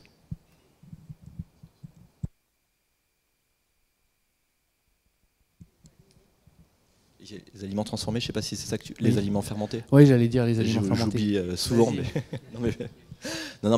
en parlant de probiotiques, pour revenir à l'alimentation, effectivement, on peut trouver des probiotiques entre guillemets naturels au sein de notre alimentation. C'est les aliments fermentés. La choucroute en fait partie, les yaourts, les légumes lactofermentés, etc. Ce sont dans ces aliments. Bon, il y a même le kéfir, le kombucha, tout ça, où on va retrouver dans ces aliments, déjà des micro-organismes qui vont venir du coup compléter un petit peu notre microbiote, l'aider peut-être. Alors le plus souvent, ce qu'il faut avoir aussi en tête, c'est que ces micro-organismes qu'on va aller ingérer, on l'a déjà dit tout à l'heure, ils vont en général pas venir s'implanter durablement. Ils vont nous aider de façon transitoire pendant qu'on va les prendre sur quelques jours, quelques semaines. Mais voilà, les micro-organismes qu'on trouve dans le fromage, dans les yaourts, dans le kéfir ou autre, ne vont pas venir s'implanter durablement et modifier durablement, mais en tout cas ça peut être une aide passagère et une façon naturelle et moins coûteuse que d'en prendre en pharmacie. Même si finalement on en ingère quotidiennement, c'est parce qu'ils ne sont pas ubiquitaires de notre microflore qui ne s'implantent pas, parce que si on imagine qu'on mange tous les jours des yaourts, on n'a pas une implantation pérenne de ces probiotiques. C'est qu'en fait, dans un état physiologique, dans un état stable, on a notre propre microbiote intestinal. On ne peut pas l'enrichir on peut pas l'enrichir. On peut l'enrichir, mais disons que le probiotique qu'on va prendre, il ne va pas venir s'implanter durablement. Donc ça va l'enrichir plutôt transitoirement. Ça va permettre d'avoir une action bénéfique sur notre santé, peut-être de nous aider à mieux digérer, de nous aider à sortir d'une situation un peu difficile, et par la suite nous aider peut-être à avoir une alimentation plus riche en fibres qui, elle, va venir augmenter un peu la richesse microbienne naturelle. Merci. Merci pour ces précisions et ça nous amène à des questions sur comment on caractérise finalement le microbiote, comment on sait quels sont les gènes et comment on peut caractériser grâce à la métagénomique notre microbiote. C'est un petit peu votre travail, professeur Doré, et notamment aussi votre travail dans le cadre du French Gut. Donc cette association que vous allez présenter qui vise à... Donc ça fait un peu plus d'une dizaine d'années qu'on a développé les outils qui permettent de caractériser le microbiote de façon exhaustive, comme je l'évoquais au niveau des gènes, et qui nous ont permis de revisiter un petit peu la connaissance en fait, en termes de microbiote intestinal, avec des choses qu'on avait déjà pressenties à travers les travaux antérieurs, et notamment l'importance de la richesse et de la diversité, et puis des choses un petit peu nouvelles. Donc je l'ai évoqué dans mes diapositives en montrant que la population humaine se distribue de façon un peu inattendue en termes de richesse, et qu'il y a une fraction de population qui a un microbiote pauvre et qui est manifestement pour nous désavantagé. Alors le paramètre assurant, c'est qu'on peut espérer à travers l'alimentation, et notamment à travers la richesse des apports en fibres, regonfler un petit peu cette perte de richesse ou cette atrophie. Et puis l'autre paramètre, c'est qu'on a des outils qui ont permis de caractériser la population humaine en termes de, j'ai envie de dire, d'écologie. En fait, on parlait de forêt tout à l'heure, il y a différents types de forêts, et on s'est rendu compte que dans la population humaine, il y avait 4 grands types d'écologie intestinale, et c'était une vraie surprise. On s'attendait à identifier l'individu moyen et à ce que la population se distribue de façon à peu près homogène autour de cet individu moyen. Ben non, c'est pas ce qu'on voit. On voit des écologies intestinales différentes, 4 grands types en fait, pas tous au même niveau en termes de proportion dans la population humaine, mais qu'on commence aujourd'hui, seulement aujourd'hui, à documenter sur leur caractère d'association avec éventuellement un risque relatif. L'un des 4 est vraiment du côté faible richesse en gènes également, et donc il semble être associé à un contexte défavorable. Ça nous amène aussi sur le terrain de choses qu'on voit en médecine, par exemple, où on a des patients répondeurs, non-répondeurs. J'évoquais le fait que la richesse en gènes peut être un prédicteur de la réponse ou de la non-réponse à un traitement.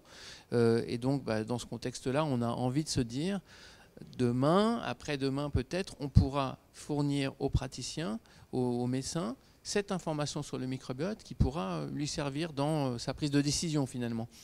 J'ai un patient qui va répondre, voilà, le microbiote n'est probablement pas en cause, donc on sait exactement comment aller vers le traitement. J'ai un patient dont le microbiote me dit qu'il sera un non-répondeur. À ce moment-là, j'ai certainement une étape à franchir avant de mettre en œuvre un traitement. Je parlais d'immunothérapie du cancer, c'est 100 000 € par an par patient.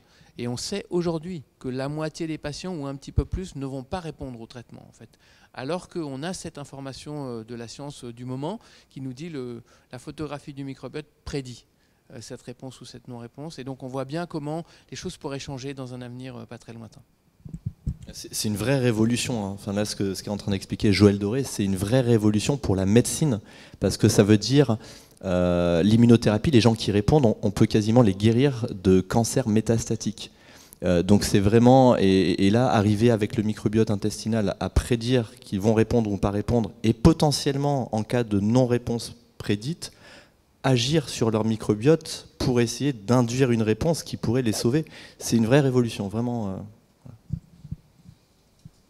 Et justement, le corps médical, par rapport à ces avancées du microbiote, est prêt à aller vers justement plus de personnalisation grâce à une meilleure connaissance du microbiote? Alors, j'ai pas de données chiffrées vraiment à donner. Je pense que quand on enquête un petit peu sur la perception que peut avoir le corps médical, on dit en moyenne 10% du corps médical fait partie de de la catégorie Julien Scanzi ou Tristan Ferry. C'est-à-dire ils sont sensibilisés, plus que sensibilisés, en fait, ils sont prêts à capturer cette information pour en faire un outil de prise de décision.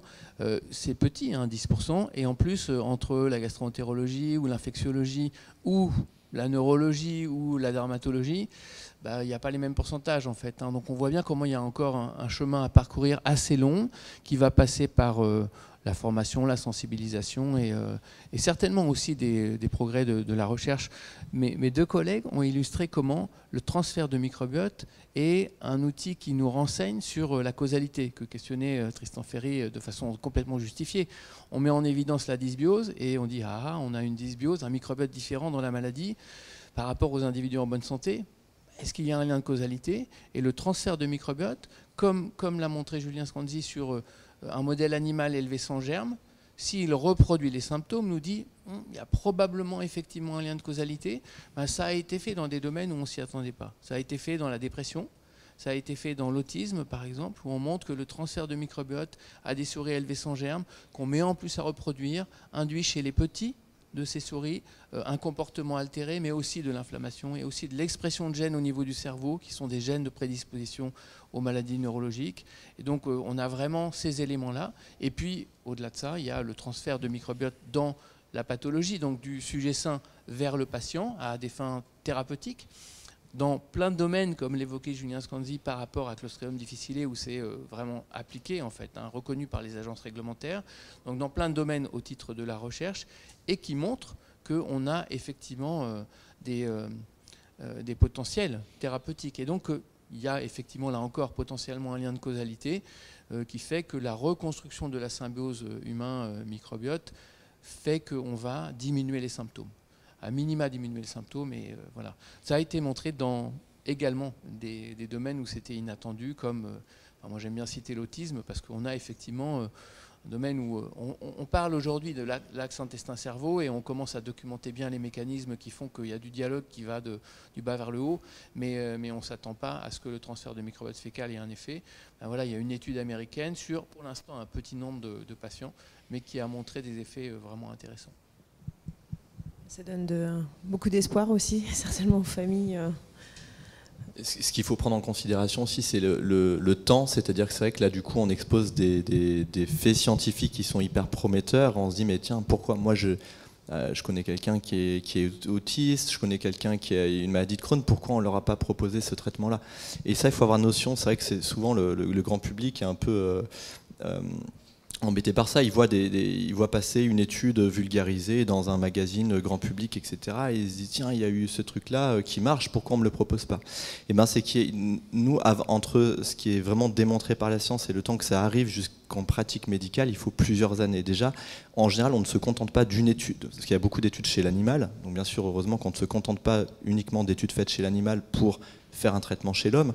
Donc ça prend du temps de faire les études chez l'animal, faire les études ensuite chez un petit groupe de patients, puis ensuite un plus grand groupe de patients, et ensuite il faut confirmer avec une nouvelle étude, et tout ça en général ça prend bien 5 à 10 ans avant d'arriver dans le domaine de la pratique médicale, ce qui peut être frustrant.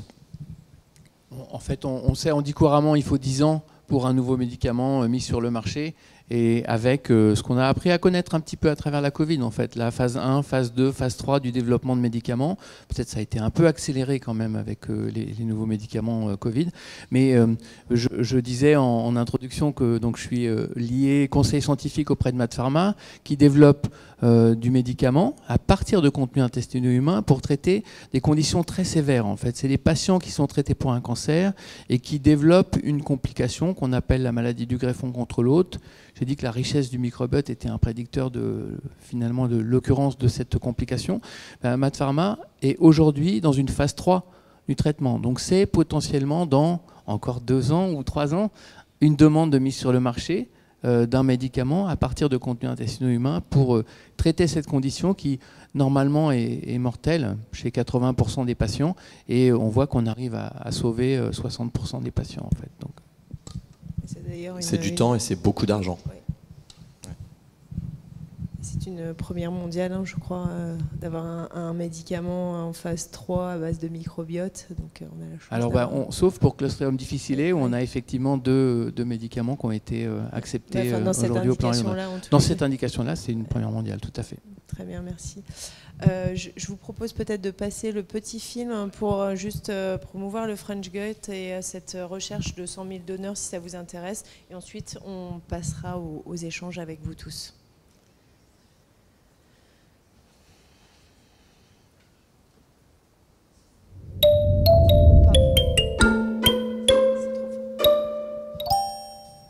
Metagenopolis INRAE a développé une expertise reconnue internationalement dans le domaine de l'analyse du microbiote intestinal et ses retombées. À titre d'exemple, en fait, Metagenopolis a été un des premiers à caractériser ce qu'on a considéré comme le second génome humain et à mettre en évidence les entérotypes qui sont des images écologiques du microbiote intestinal humain. La communauté scientifique est aujourd'hui convaincue qu'il est nécessaire d'augmenter le nombre d'individus caractérisés à la base du microbiote intestinal pour améliorer la connaissance.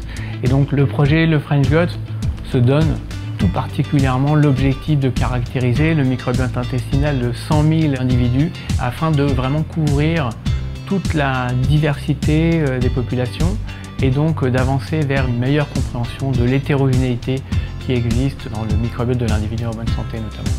C'est un projet initié par l'unité Metagenopolis de l'INRAE, en collaboration avec des partenaires publics comme l'INSERM, des hôpitaux, la PHP et des partenaires privés. Ce projet consistera à faire un appel national pour récolter des échantillons de sel et également de faire appel aux cohortes nationales et aux réseaux de patients pour avoir la plus grande diversité possible du microbiote. L'objectif est de mieux comprendre la diversité du microbiote intestinal humain, notamment en utilisant des technologies de séquençage ADN métagénomique qui vont nous permettre de mieux explorer la composition du microbiote et de tous ces micro-organismes, bactéries, virus, archées, caryotes, et de cartographier ce microbiote chez les individus sains comme chez les individus malades. Nous allons également, avec les échantillons sel, récolter des données cliniques et des données nutritionnelles pour essayer de voir en fait s'il existe des relations entre des habitudes alimentaires, des phénotypes particuliers et la composition du microbiote intestinal. Le grand nombre d'individus permettra effectivement de comprendre la relation entre le microbiote intestinal et l'autre dans les maladies, notamment les grandes pathologies de société moderne, telles que l'obésité, le diabète et le cancer, et également essayer de comprendre quelle est la relation entre le microbiote intestinal et l'autre dans les troubles neurodéveloppementaux et les maladies neurodégénératives. On sait aujourd'hui qu'il peut y avoir une relation assez intime entre le microbiote et le cerveau et ce faisant un effet du microbiote sur le comportement humain. Le projet French Gut est inclus dans un projet international qui s'appelle le Million Microbiome of Human Project, MMHP, qui va utiliser les mêmes standards d'exploration du microbiote, que ce soit au niveau de l'extraction d'ADN, mais également des technologies d'exploration de ce microbiote, les analyses bioinformatiques associées. Et ça va nous permettre donc d'avoir une vue plus large du microbiote. Ici, l'objectif est de collecter 1 million de microbiotes. Donc il y a le microbiote fécal comme dans le French Gut, mais il y aura aussi d'autres microbiotes comme le microbiote oral ou le microbiote de la peau, le microbiote vaginal par exemple. Et ce qui va nous permettre donc d'avoir cette exploration standardisée avec une résolution très fine.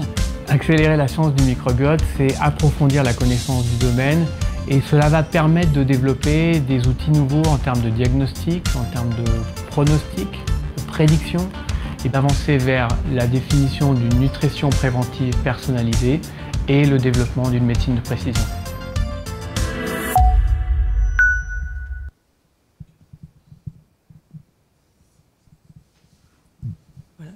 Vous voulez apporter quelques petites précisions? Je ne vais rien rajouter. S'il y a des questions, je répondrai aux questions. Voilà, en fait. Je suis plus commercial que je l'imaginais en fait. Non, mais elle explique tout. Elle est très bien cette vidéo. Je pense que et on vous mettra le lien vers French Gut aussi sur les slides. Voilà, ouais. Vous l'aurez. Le FrenchGut.fr, ça voilà, c'est facile. Ouais. Le FrenchGut.fr. Alors place aux échanges. Si vous avez quelques questions pour nos intervenants.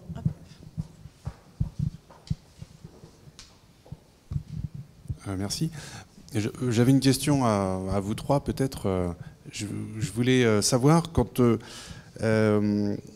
les antibiotiques, lorsqu'on prend des antibiotiques, est-ce que tout est détruit dans notre intestin et comment se reconstitue le microbiote? Pour comprendre ensuite comment les bactéries antibiorésistantes arrivent à prendre le dessus et puis à causer des pathologies. Voilà, merci. Je veux bien commencer. Donc en fait, quand on a un traitement antibiotique, on a étudié la dynamique de population. Ce que l'on voit, c'est que pour un antibiotique courant, dès 2 ou 3 jours après le début du traitement, on a une perte de richesse globale du microbiote et une disparition de la dominance de certains microbes qui sont normalement là, toujours en dominance en fait, et qui sont eux sensibles. Alors ils sortent de la dominance et c'est un point important, ils sont là, ils sont défavorisés parce qu'ils sont sensibles, mais malgré tout ils vont continuer à se multiplier à bas bruit. Et puis quand on arrête le traitement antibiotique, on a regardé 1 mois après, 2 mois après, et on voit que le microbiote se reconstruit, et il se reconstruit dans le cadre d'un traitement unique, pratiquement à l'identique de ce qu'il était auparavant. Donc il y a une relation intime entre l'humain et son microbiote qui fait que c'est le même qui va revenir, c'est les mêmes espèces, les mêmes souches potentiellement qui vont revenir en dominance après l'arrêt du traitement. Si on fait du traitement chronique, si on fait du traitement très tôt dans la vie, c'est pas tout à fait la même histoire. On peut avoir une perte définitive de certains micro-organismes.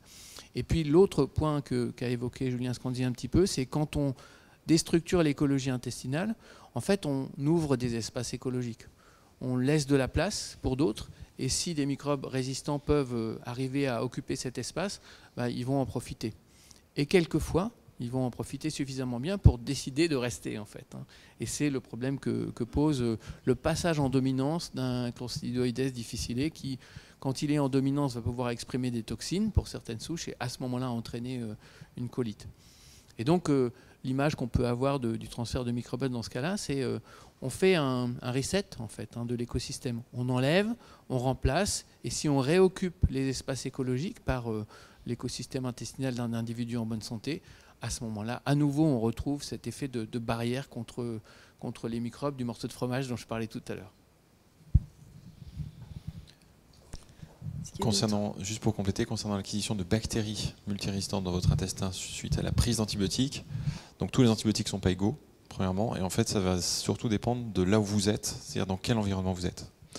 C'est-à-dire qu'en médecine de ville, finalement, probablement que ça influence un petit peu votre microbiote, mais comme vous êtes dans votre environnement, vous n'allez pas acquérir une bactérie multirésistante.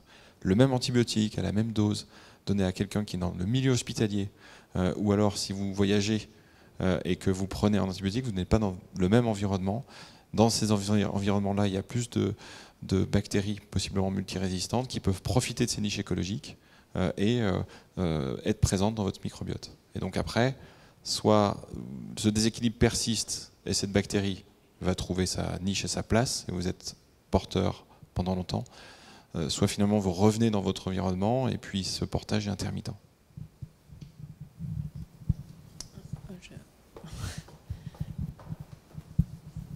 Oui, moi j'ai une question. Dans la mesure où finalement la majeure partie des personnes ont un microbiote qui est appauvri, voire altéré, lorsqu'on prend par exemple des probiotiques, qu'on s'alimente également pour pouvoir les faire se multiplier, je n'arrive pas à comprendre comment vous pouvez affirmer que ces bactéries-là ne vont pas s'installer et qu'elles n'étaient pas là avant, sans avoir fait d'abord l'étude de la composition du microbiote auparavant et après également. Donc, moi je vois une chose, c'est que par exemple après une cure de probiotiques qui règle vraiment radicalement des problèmes graves et qu'après il n'y a pas besoin de reprendre de ces probiotiques-là, simplement s'alimenter correctement, régulièrement, eh ben, moi, à mon avis, elles se sont quand même un petit peu installées. C'est bien. Enfin, je pense qu'il faut continuer à y croire. Nous, on vous parle de ce que dit la science, et la science nous dit qu'il n'y a pas de publication qui ait montré que ça perdure au maximum 2 semaines en réalité. Et la plupart du temps, quand on utilise des marqueurs qui nous indiquent la vitesse d'élimination des particules dans l'intestin, quelle qu'elle soit, ben, on voit que le probiotique il est éliminé à la même vitesse que les marqueurs de transit intestinal. Donc c'est bien d'y croire, je pense, hein, mais là, en l'occurrence, la science ne nous a pas documenté de persistance de probiotiques. Probiotiques ancienne génération. Julien Scandi parlait des probiotiques nouvelle génération qui peuvent être basés sur des bactéries intestinales. Et là, la question se pose, effectivement, si on apporte une bactérie qui est adaptée à l'environnement intestinal, pourquoi pas imaginer qu'on va être capable de l'implanter durablement, en fait, oui, là, c'est pas exclu.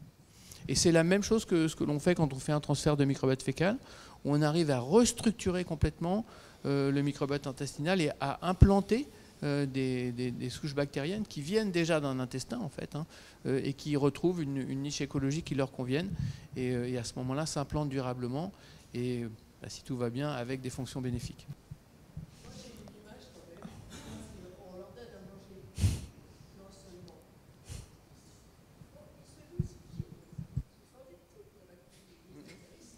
Ah oui, oui. Ah oui. Merci. Alors, il y a un grand nombre de questions, donc on va essayer d'en prendre un certain nombre. Merci. Je reviens sur les questions d'antibiorésistance, donc le tsunami de demain.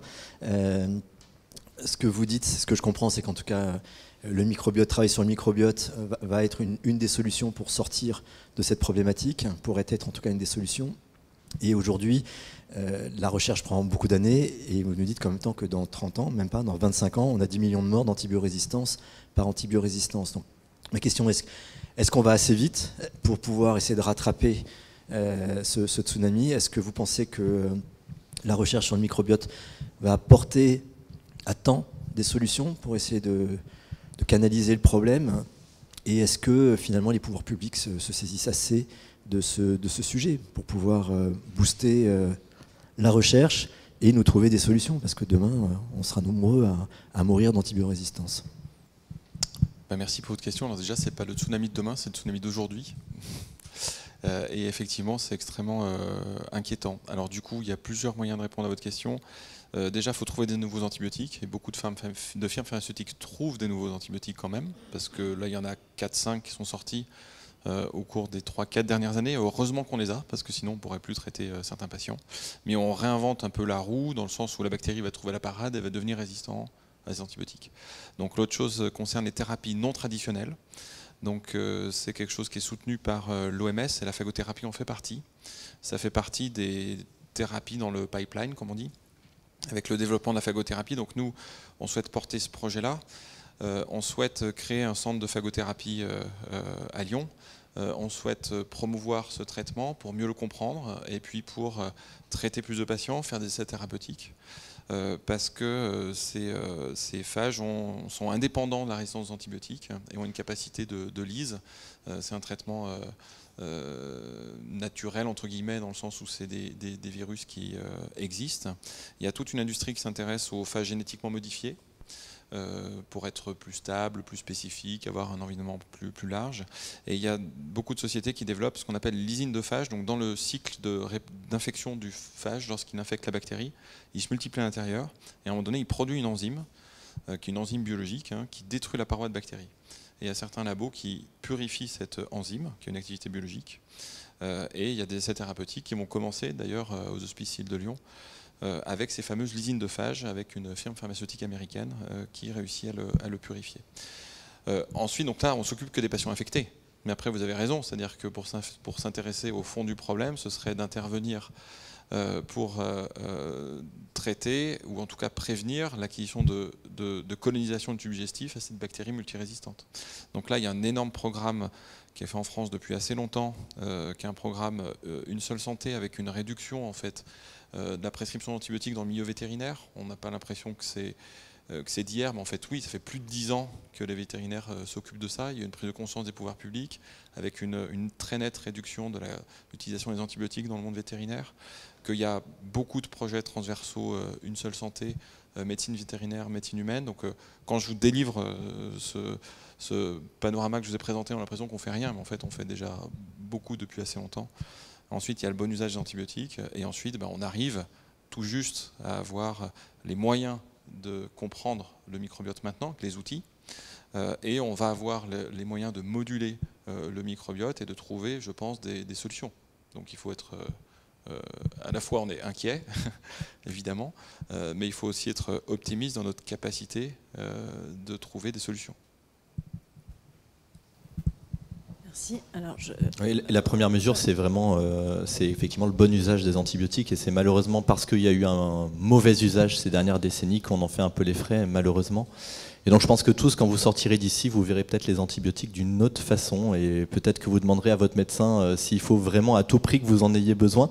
Et donc ça, c'est vraiment, ça passe par sensibiliser le plus grand nombre sur les effets secondaires potentiels des antibiotiques, sachant que malheureusement, pour ce qui est des gènes de l'antibiorésistance, ils transitent d'être vivant en être vivant, même parfois dans des zones où il n'y a eu aucun antibiotique, etc. C'est vrai que après, on perd le contrôle totalement dessus. C'est ça qui est plus angoissant. Alors, on a une autre question ici. Merci. Bonsoir, merci pour cette conférence. Mais je crois que vous avez déjà répondu à la question. Et donc on vient de voir que le microbiote se reconstruisait de lui-même et qui nous semble qu'il était du coup lié à chaque individu. Et alors du coup, comment fonctionne la transplantation fécale? En fait, du coup, il me semble que vous avez dit que ça produisait un changement de manière structurelle et de manière profonde.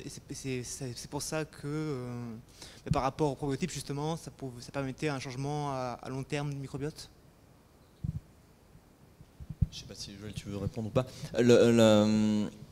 Alors, la première partie de la question, c'était, oui, il y avait le phénomène de résilience, effectivement, après une antibiothérapie. Effectivement, le microbiote, quand il est relativement sain, a tendance à revenir à son état initial. C'est ce qu'on appelle la résilience. Quand on parle de transplantation fécale à l'heure actuelle, et le cas qu'on connaît le mieux, c'est l'infection à Clostridioides difficile, les patients qui sont confrontés à cette situation, ils ont une dysbiose extrêmement sévère, ils ont un microbiote extrêmement appauvri, et ils se sont stabilisés dans cet état délétère déjà depuis longtemps, sans aucune possibilité de réversibilité de cet état. Et donc seule la transplantation fécale peut permettre de leur redonner un écosystème microbien riche, diversifié, etc. Après, comment s'implante ce nouveau microbiote chez ce patient-là? Il y a effectivement toute une mise en place sur les premiers jours et les premières semaines, où au final, après Joël, tu n'hésiteras pas à compléter si besoin, mais globalement, le microbiote au début, en tout cas quand la greffe prend entre guillemets, parce qu'il peut y avoir un échec et parfois on ne retrouve aucune modification du microbiote intestinal et en général il n'y a pas d'amélioration de la santé, mais quand il y a une amélioration de la santé, souvent c'est que ce microbiote-là s'est implanté, et en fait ce qui se passe, c'est que dans les jours à semaines qui suivent, le microbiote se modifie et va un petit peu se stabiliser vers un état un petit peu entre le microbiote du donneur et du receveur, pour rester un petit peu, voilà, pour comprendre un peu. On est quand même dans un domaine assez empirique où on n'a pas toutes les clés qui nous permettraient de prédire ce qui va se passer. Et donc on a beaucoup de données sur des études qui ont porté sur un donneur, un receveur, et on a l'impression qu'il y a une compatibilité en réalité entre le donneur et le receveur qui fait que quand on met une écologie microbienne dans une autre, ça se réorganise, mais ça ne se réorganise pas toujours comme on veut. Dans le contexte de Clostridioides difficile, c'est un pathogène qui a pris l'opportunité d'une libération de niche écologique pour s'installer, qui n'a pas été éliminé du premier coup avec un antibiotique et qui est là potentiellement pour toujours en fait. Et donc ce que l'on fait, c'est on remet une autre écologie microbienne, et si effectivement on l'élimine, à ce moment-là, on a reconstruit la fonction de barrière, on a à nouveau un écosystème stable et équilibré qui, lui, ne va pas permettre à la bactérie de revenir, et donc on a tout gagné. C'est un contexte de maladie écologique, on l'a dit, ça fait suite à un dérèglement de l'écologie intestinale très souvent, et donc on a un traitement écologique pour une maladie écologique. C'est même pas très très exigeant en fait en termes de modalité de préparation du médicament. On a vu comment on peut passer un blender et filtrer sur une gaze, et voilà, ça marche. La plupart des contextes où la recherche explore aujourd'hui au-delà de Clostridium difficile, c'est des contextes où il y a un petit peu ce que je vous ai raconté, potentiellement un cercle vicieux avec de la perméabilité intestinale, de l'inflammation, du stress oxydant. Et donc ce que l'on veut reconstruire dans ce cas-là, c'est vraiment une symbiose. Et donc on a besoin de, pour faire simple, d'apporter une grande richesse et diversité de micro-organismes pour que, après que le processus écologique ait fait son chemin, on ait reconstruit tout ça en fait, et on ait restauré la symbiose et le bon dialogue entre le microbiote et le système immunitaire notamment, parce que très souvent c'est des maladies où il y a un contexte inflammatoire bas grade en fait. Merci. Une question. Merci de ces informations. Sur l'aspect alimentation dont vous avez parlé, améliorant le microbiote, vous avez souligné à un moment les fibres. Comment elles fonctionnent, puisqu'en même temps elles nourrissent les bactéries, si j'ai bien compris, et que ça a un effet améliorant, et en même temps qu'elles sont souvent les premières ciblées pour déclencher les effets irritants des muquilles, etc. De l'intestin irritable, par exemple.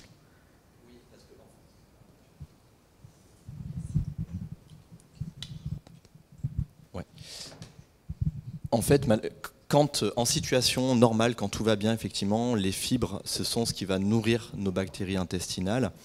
Par contre, effectivement, dans des situations de fragilité intestinale, comme peuvent avoir les gens qui sont porteurs d'un côlon irritable ou d'une maladie inflammatoire chronique intestinale, effectivement, les fibres, certaines en tout cas, et notamment ce qu'on appelle des FODMAP, qui vont être des fibres qui vont particulièrement fermenter, vont potentiellement être à l'origine de symptômes, d'une aggravation des symptômes, voire d'un inconfort. On sait que les fibres, globalement, si vous mangez pas beaucoup de fibres et que d'un coup, en sortant de la conférence, vous dites « il faut absolument que je mange beaucoup de fibres », vous allez vite être ballonné parce qu'en fait, les fibres vont être digérées et métabolisées par des bactéries qui vont produire des petits métabolites, et certains qui sont très bons pour notre santé, notamment le butyrate et d'autres acides gras à chaîne courte, et en même temps qu'elles vont faire cette fermentation, elles vont produire des gaz. Et ça, que vous soyez sain ou avec une maladie inflammatoire de l'intestin ou une autre maladie de l'intestin, dans tous les cas, vous allez produire plus de gaz. Donc potentiellement avoir un inconfort. Donc déjà, quand on augmente sa consommation de fibres, on ne le fait pas du jour au lendemain en passant de 12 grammes à 35 grammes de fibres. Donc effectivement, quand on est en situation de fragilité intestinale, je pense que le mieux, c'est de se faire accompagner par des diététiciens, nutritionnistes, qui vont prendre en compte, voilà, différencier les fibres, parce que dans les fibres, là je parle des fibres, mais en fait il y a plusieurs catégories de fibres, et je pense que du coup ça c'est bien d'être accompagné, c'est un peu difficile sinon de le faire chez soi, et l'idée c'est de ne pas laisser tomber en disant bah, je retourne sur pas de jambon blanc, voilà, c'est la meilleure méthode pour continuer à garder un microbiote appauvri malheureusement. Un petit mot de plus, en fait, si je peux me permettre. Il faut penser richesse et diversité. Indépendamment du fait qu'on n'est pas tous égaux sur la façon dont on va réagir finalement, y compris à du ballonnement en fait. Il y a des gens qui ne sont pas sensibles viscéralement, comme tu le montrais sur les modèles animaux où on peut tester ça facilement. Mais indépendamment de ça, les microbes intestinaux ne voient pas arriver de la carotte, de la betterave, du chou ou des noisettes. En fait, ils voient arriver de la cellulose, des pectines, des xylanes, des amidons résistants.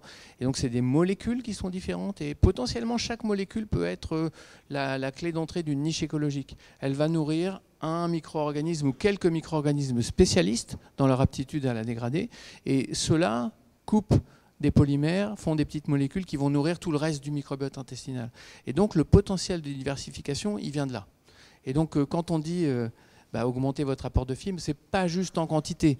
En quantité, c'est pas trop mal parce qu'en moyenne en France, on est autour de 17 grammes par jour par personne, alors que nos collègues nutritionnistes nous disent qu'il faudrait plutôt être près de 30, donc on pourrait doubler facilement. Mais surtout en diversité, c'est important parce que c'est ça qui va garantir de nourrir la richesse fonctionnelle en fait du microbiote intestinal.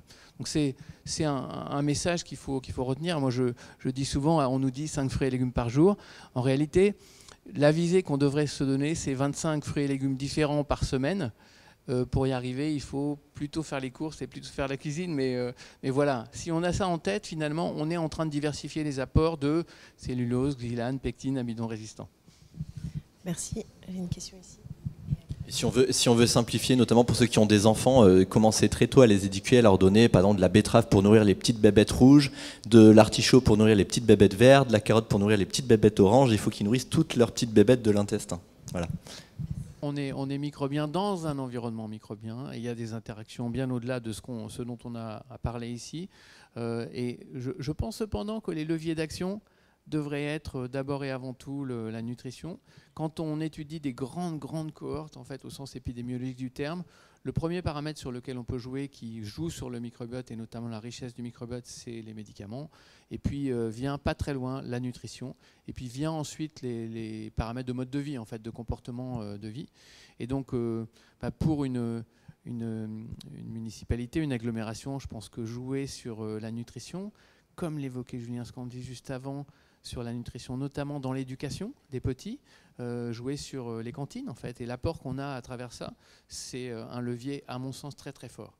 Après chez les adultes, on l'a pas trop évoqué, mais le stress joue aussi beaucoup en fait. On sait que le stress et puis bon, certaines pratiques, l'alcool par exemple va jouer énormément sur la perméabilité intestinale, donc tout de suite sur la symbiose en fait. Donc voilà, il y a des pratiques comme ça qui sont des leviers forts, mais le stress joue à travers le cortisol, donc une hormone du stress en fait, sur la perméabilité intestinale et donc sur la relation qu'on a avec nos microbes. Assez vite, on peut, dans le contexte de stress chronique, développer de l'inflammation et s'installer dans un contexte plutôt altéré, quoi.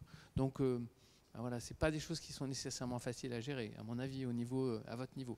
Par contre, la nutrition, c'est un levier qui peut être très très fort. Donc sur lequel moi j'inviterais plutôt des municipalités à investir parce que c'est un levier fort qui peut jouer sur les enfants et donc sur des prises de bonnes habitudes par rapport à l'alimentation. Ouais, et juste pour aller dans le même sens, je suis tout à fait d'accord. Moi, en un, ça reste l'alimentation, même s'il peut y avoir d'autres choses, la pollution, des choses comme ça, etc., qui peuvent rentrer en compte. Mais en fait, ce qu'on a beaucoup modifié ces dernières décennies, c'est notre alimentation avec une alimentation ultra transformée, industrielle, avec énormément d'additifs qui viennent, et ça c'est totalement prouvé, des émulsifiants qu'on trouve dans des gâteaux, des glaces, des mayonnaises, etc., détruisent une partie du microbiote intestinal. Donc quand c'est fait depuis le plus jeune âge, sur toute notre enfance, notre vie, c'est catastrophique. Ça a été également démontré que la consommation d'aliments ultra transformés augmentait le risque de développer une maladie inflammatoire chronique intestinale. C'est démontré, donc c'est vrai que c'est, je pense, vraiment le premier levier, puis pour le coup, chacun peut à la main dessus. Je vais prendre alors Madame Catan, on arrive pratiquement au terme, donc je ne suis pas sûre qu'on pourra répondre à toutes vos questions. Merci. Oui, mais moi j'ai été ravie de voir tout ce que j'ai vu déjà, ce que j'ai entendu, mais maintenant, je voulais savoir comment, à ce jour, la mise en place de cette analyse de notre microbiote, qui est quand même important et qui peut nous permettre aussi d'avancer, quand est-ce qu'on pourra prétendre avoir ces analyses? Alors, pour répondre à votre question, à l'heure actuelle, il y a notamment c'est souvent des startups qui proposent de faire des analyses du microbiote. Et donc, vous pouvez, chacun de vous, en allant sur Internet, en mettant analyse de microbiote, vous pouvez avoir une cartographie, une sorte de cartographie instantanée, l'état de votre microbiote intestinal. Derrière, c'est qu'est-ce que vous allez en faire. À l'heure actuelle, la médecine, les services de nutrition, etc., ne sont pas capables pour l'instant de vous prendre en charge de façon différente, avec des conseils personnalisés, adaptés par rapport à ces résultats-là, à ces analyses-là. Mais par contre, comme le disait tout à l'heure Joël Doré, dans quelques années, une analyse de microbiote sera parfois indispensable pour bien vous prendre en charge correctement en fonction de la pathologie qu'on vous aura diagnostiquée, pour réfléchir à quel est le meilleur traitement, le traitement le plus adapté à vous et à votre microbiote. Et donc je pense, moi ce que je dis dans mon livre, que dans quelques années, ce sera comme un scanner, une prise de sang, ce sera des éléments indispensables pour la réflexion médicale et la prise en charge. Mais pas tout de suite. Je pense qu'on peut rajouter que ça passera probablement par le classique de la médecine, c'est-à-dire le laboratoire de biologie médicale, qui recevra la prescription du médecin et l'échantillon du patient et qui fera l'analyse et qui pourra faire revenir ensuite l'information. Cette logique-là, elle pourrait être en place aujourd'hui. Elle n'est simplement pas en place parce qu'on n'a tout simplement pas mis en place les tuyaux qui font que ça peut exister. Dès lors qu'on aura les tuyaux, on pourra aller jusqu'à ce que j'évoquais tout à l'heure en disant il faudra ensuite démontrer le bénéfice clinique, c'est-à-dire convaincre le médecin qui va faire mieux avec cette information. Oui, tout à fait, parce qu'actuellement, quand même, on peut faire des analyses, mais il y a des laboratoires qui le font, même pas très loin de chez moi d'ailleurs, hein. Sauf que ces analyses, elles partent en Belgique, elles nous reviennent, sauf qu'après, on ne sait pas quoi en faire. Mais c'est surtout pas standardisé en réalité. Donc Eh c'était ben oui. la première ligne de ma diapositive là-dessus, c'est les standards. Et s'il n'y a pas de standard, ça veut dire que si vous envoyez le même échantillon dans 3 endroits différents, vous avez 3 résultats différents. Exactement. Donc là, le médecin, c'est sûr qu'il ne peut pas faire quoi que ce soit de ça. Et je voudrais simplement ajouter, tout le travail que vous faites, enfin la recherche et tout, c'est formidable, mais il n'y a pas ce n'est pas transversal avec l'Europe, si je puis dire. Là, c'est vraiment regrettable, parce que ça irait beaucoup plus vite, non ?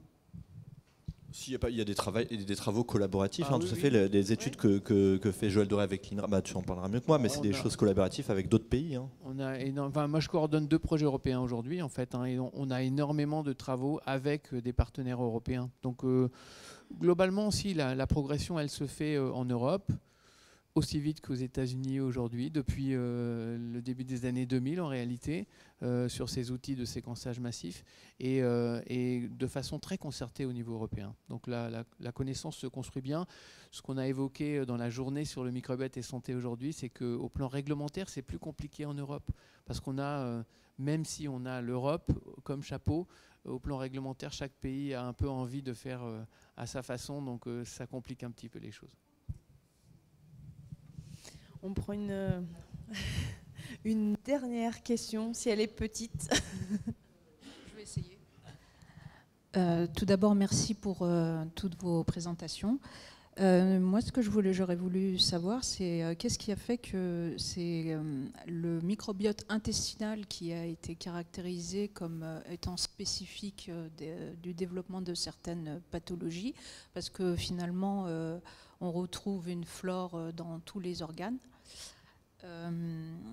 Pourquoi, en fait, vous utilisez pas la flore présente dans d'autres organes plutôt qu'utiliser la transplantation fécale, et ces transplantations n'entraînent-elles pas une réaction du système immunitaire? Et dernière question, par rapport à l'efficacité des probiotiques, est-ce qu'ils sont réellement efficaces avant d'assainir vraiment le terrain, notamment dans le cas des candidoses? Pour la première question, ça va être dur de répondre aux 3 questions comme ça, mais la première question, tout simplement, le microbiote intestinal est vraiment plus au cœur de notre santé que les autres microbiotes. Il interagit en permanence avec notre système immunitaire, avec le système nerveux central, avec le cerveau, où il est en lien direct par les nerfs, par le sang, par tout. En fait, au sein de nos intestins, vraiment, ça part dans les molécules fabriquées par les bactéries intestinales, partent dans la circulation sanguine, vont venir activer des neurones qui vont envoyer des messages au cerveau, vont venir activer des cellules immunitaires. Et ça, vous comprenez bien que les bactéries que vous avez dans votre main ou sous les bras ne vont pas interagir de la même manière avec vos autres organes. Donc, ouais, mais globalement, déjà c'est le microbiote qu'on connaît le mieux, parce que du coup on analyse les selles, et alors que du coup, par exemple, on parle du microbiote cutané, on n'a pas le même microbiote aux différents endroits de la peau. Bon, bref, en tout cas, voilà, c'est le microbiote qui est vraiment le plus en lien avec le reste de notre santé, même si chaque microbiote joue un rôle très important, et quand il y en a un qui dysfonctionne, qui appauvrit, et il peut y avoir des soucis également. Ça dépend ce qu'on veut en faire. Si on veut chercher des biomarqueurs, malgré tout, votre remarque est pertinente. C'est-à-dire qu'on a des travaux qui montrent que analyser le microbiote qu'on a dans la salive peut, dans certains contextes, être aussi informatif que ce qu'on va pouvoir piocher dans les intestins. Et donc, c'est plus facile de cracher dans un tube que d'aller aux toilettes, en fait. Donc, Ce sera le mot de la fin. Non, on va pas aller rester aux toilettes là-dessus. quand même. Bon, merci en tous les cas infiniment à Merci tous à les vous. 3.